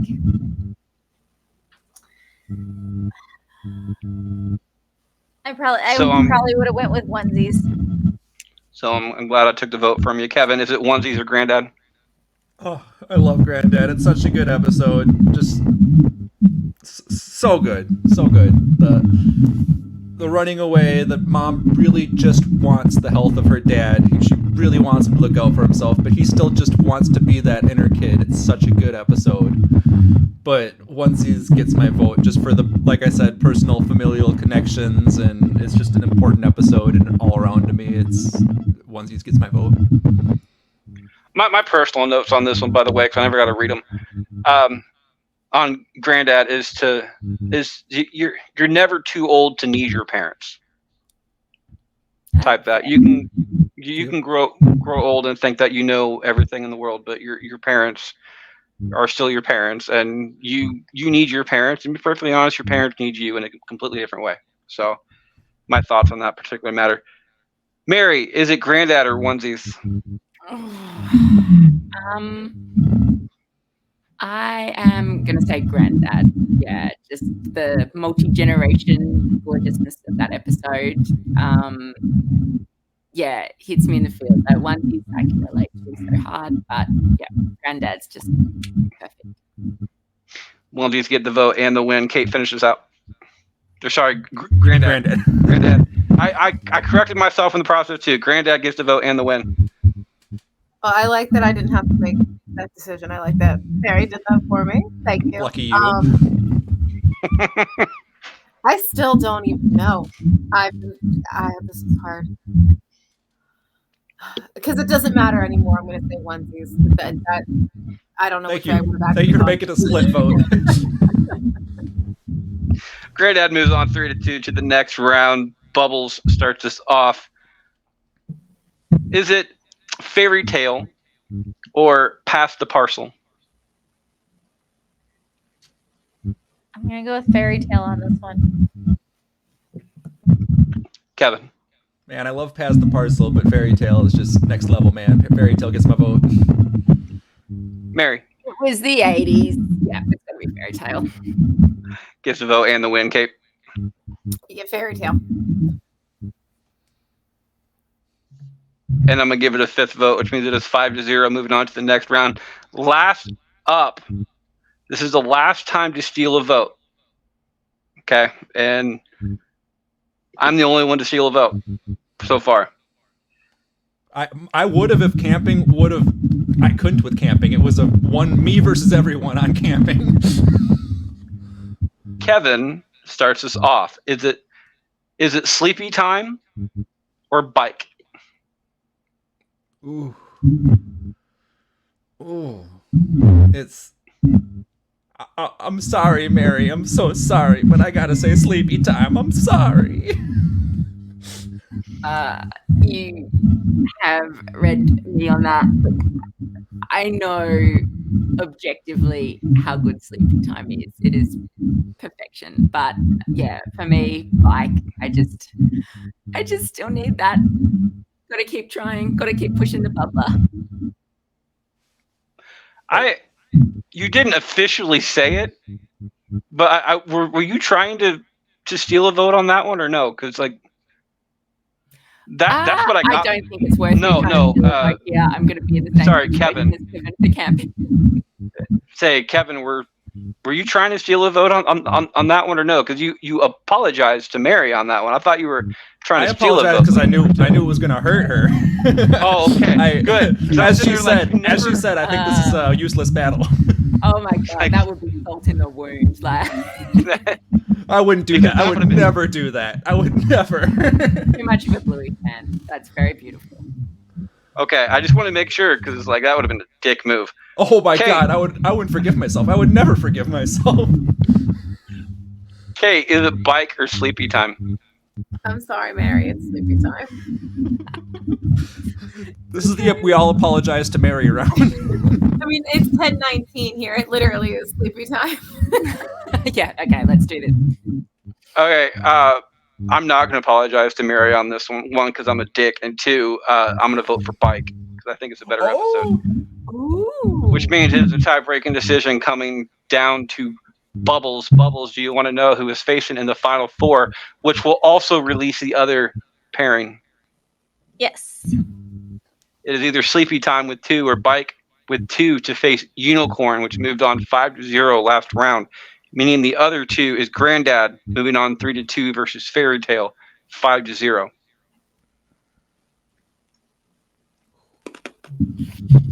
Pressure. There is no wrong answer. Yeah, there is. I disagree. I'm gonna go with bike on this one. Or bicycle. I'm actually happy because Sleepy Time gets so much attention. Sleepy Time gets so much attention. The fact that Bike is getting right. This is the I've been furthest trying to get rid of Sleepy Time this entire time. This I've might be been my trying to get greatest rid of life sleepy time. Give me this entire sleepy time gets way too much credit, blah blah blah, or whatever. Like I've voted against sleepy time every time, with the exception of when it went up against Hammer Barn. That's it. So don't give me that It's crap. a masterpiece. It earns its right. It is a masterpiece of an episode. It really is. But Bike Anyway. it's Bike It's is got a it. lesson in perseverance, though. it is, and I kind of like that he was like, "Oh, sit back. We'll let you go through your thing, go through your emotions. I'm gonna let you do this," and then have like that real time example of, look, what are they gonna do? What do you think's gonna happen here? You know, and then like having them watch and persevere. You know. So Bike moves on 3-2. Kevin, I believe it's your vote starting us off on this one. No, sorry, it's Mary. Mary's your vote starting off on this one. It is the final four. You already know what the final four is, so I can't give you that particular option that we have. So is it, do you want to start off with either Bike or Granddad? Granddad. Granddad. So it is either Granddad moving on 3-2 or Fairy Tale moving on 5-0. All Steela votes are gone, by the way. Can't believe I've ended up in a situation where I have nothing left to say about Bluey, but yeah, I've just got to say Fairy Tale. I think I broke her, guys. Fairy Tale gets a vote on that one. Kate, Fairy Tale, Granddad. Because it's their origin story, I'm gonna go with Fairy Tale. That was hard. Supposedly, I'm on side Bandit. It is their origin story. I'm gonna go Granddad on this one, because it's not. I mean, Fairy Tale is a cute story, but I love the entire feels of Granddad.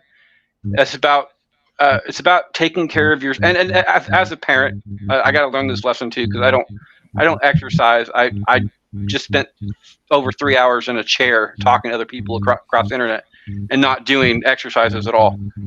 But it's about taking care of yourself, not for only yourself, because it's not only you that matters. It's your kids, it's your other people that want to see you live longer, so they can spend more time with you, and you can spend more time with them and create those memories and everything else.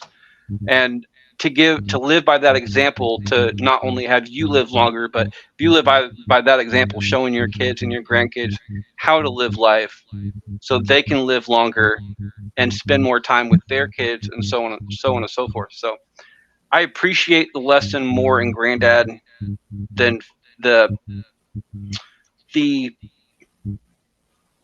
storyline in Fairy Tale. So I'm gonna go with Granddad on this one. Bubbles, is it Granddad or Fairy Tale? I'm gonna go with Granddad on this one. Which means it's the tie-breaking decision coming down to Kevin. You meanies. You big old meanies. So this is story character development versus it's also character development, but I'm about to say they're both character development. You can't. So that's what's gonna give Granddad the vote. The fact that it's character development and also an important life lesson with the whole. It's important for health and for everybody involved. So that's why Granddad's getting the vote. Fairy Tale moves on to the third place bracket. Granddad moves on to the finals. Kate, is it Bike or Unicourse?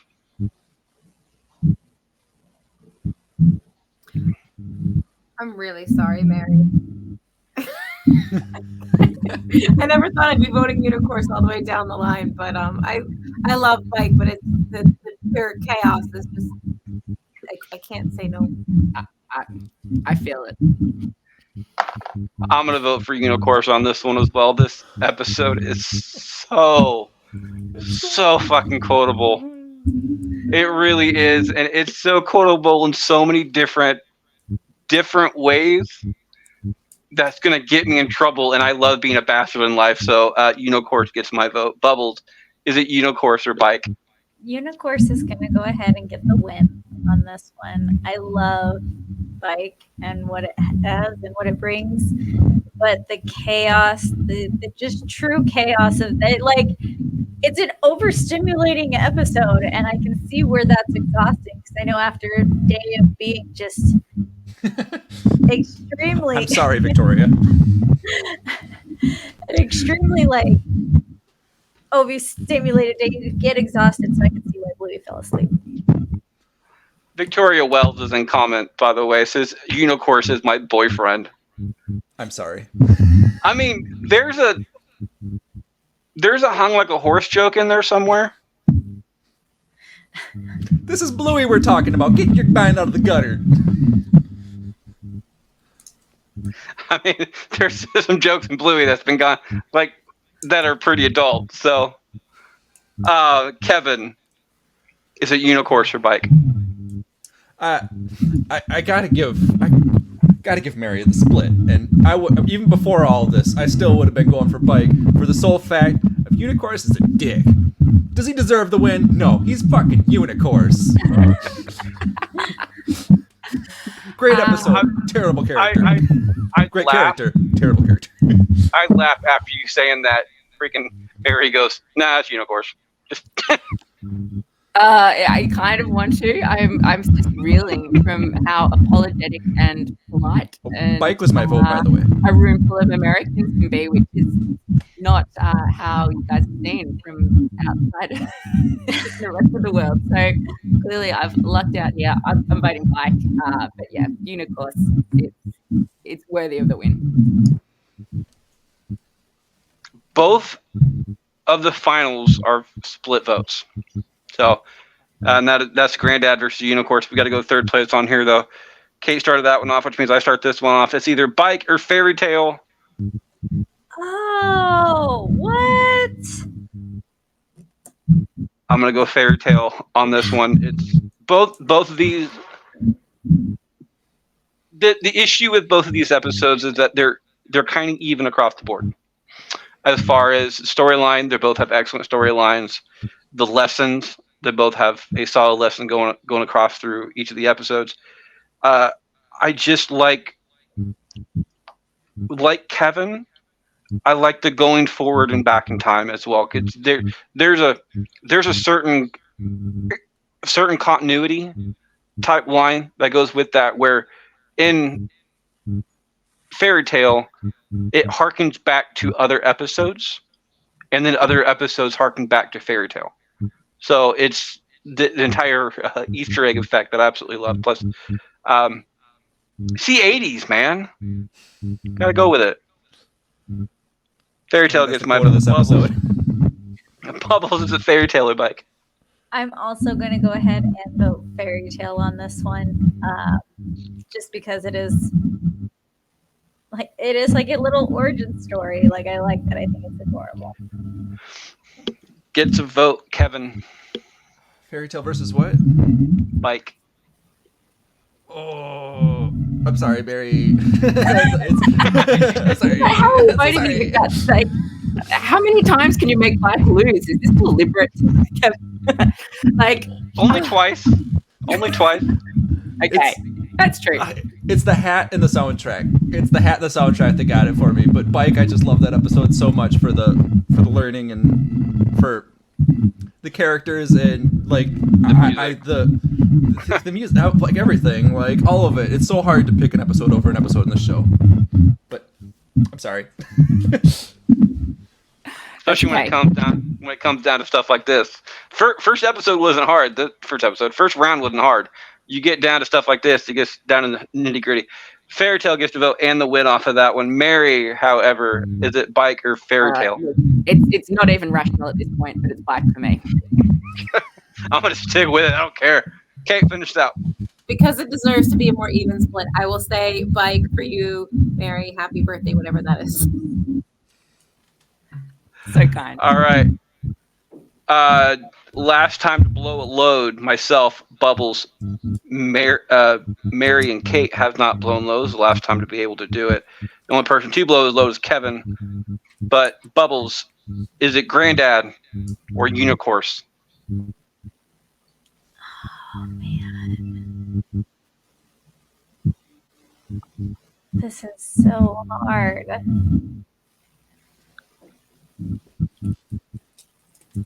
I'm gonna go with Granddad on this one, just because of the sentimental feelings. Kevin.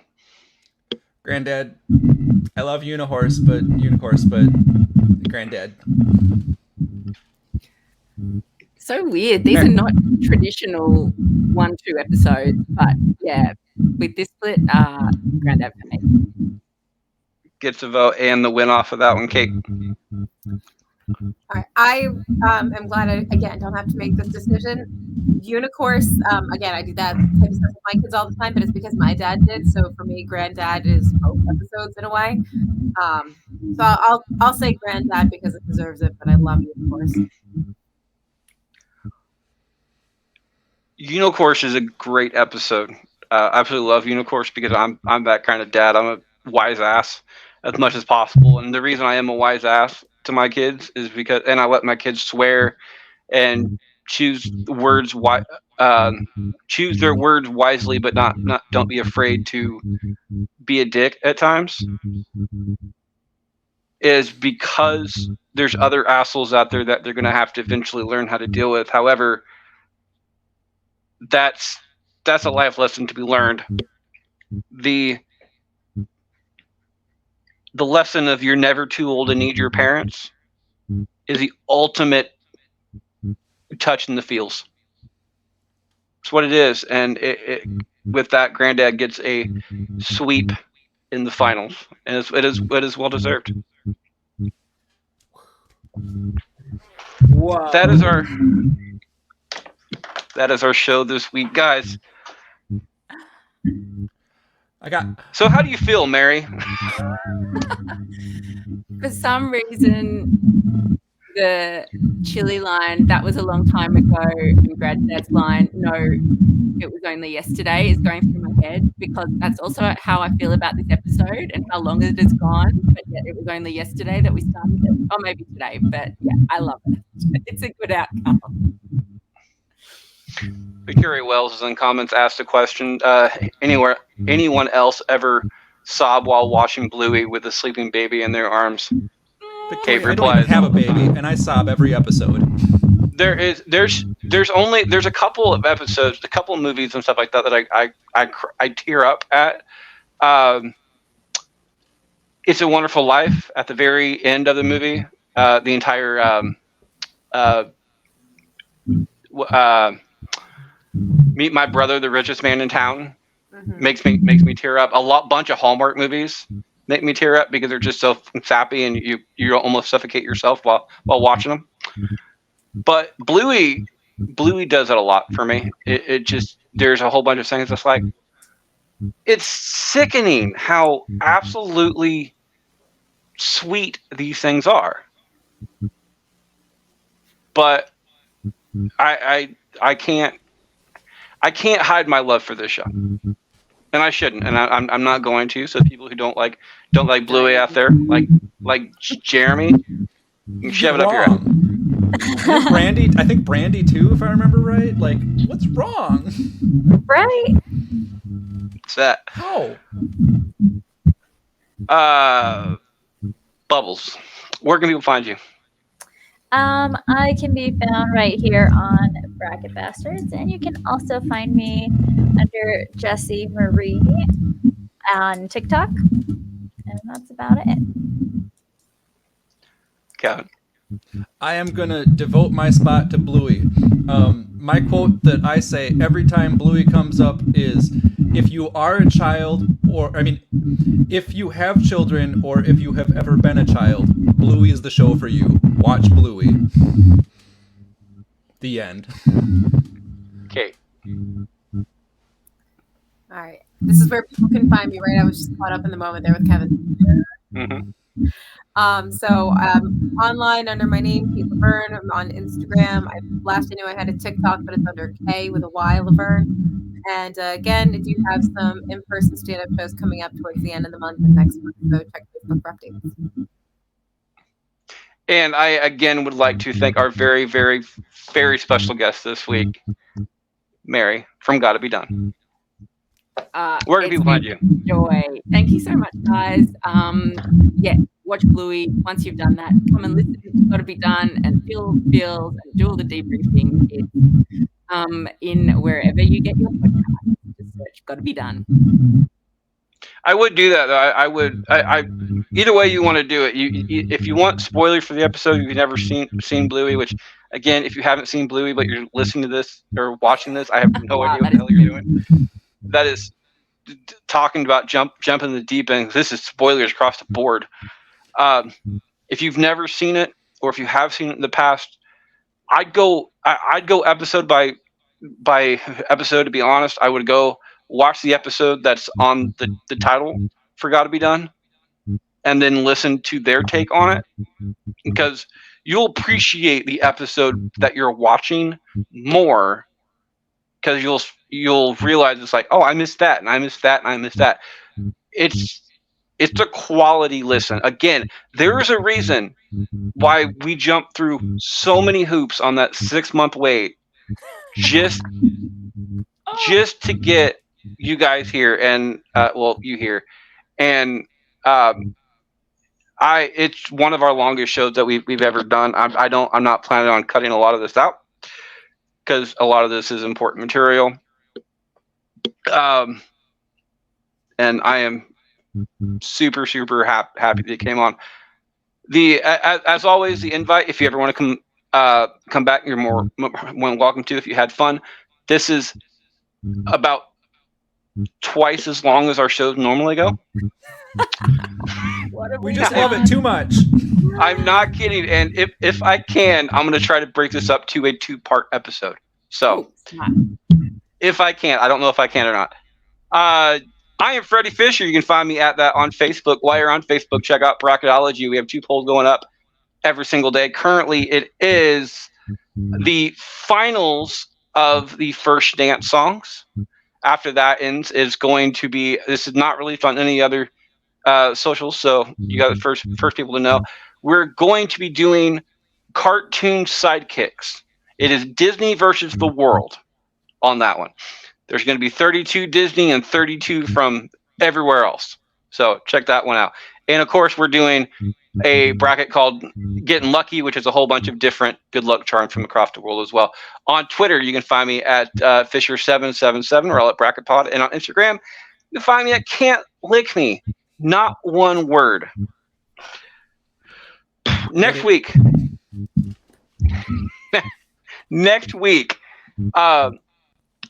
Jeremy, who was definitely absent this week, will be hosting the show. They will be doing TV Rivals Part 1, if I remember right. He's doing TV show Rivals, and then a couple of weeks, the second part of that is going to be cartoon Rivals. So make sure to check that one out. I will leave this show the same way I leave every other show, for at least for the while, and it's with the words of the late great Jerry Springer, and that is this: take care of yourself and each other. Have a good week, guys. Thanks so much. Bye.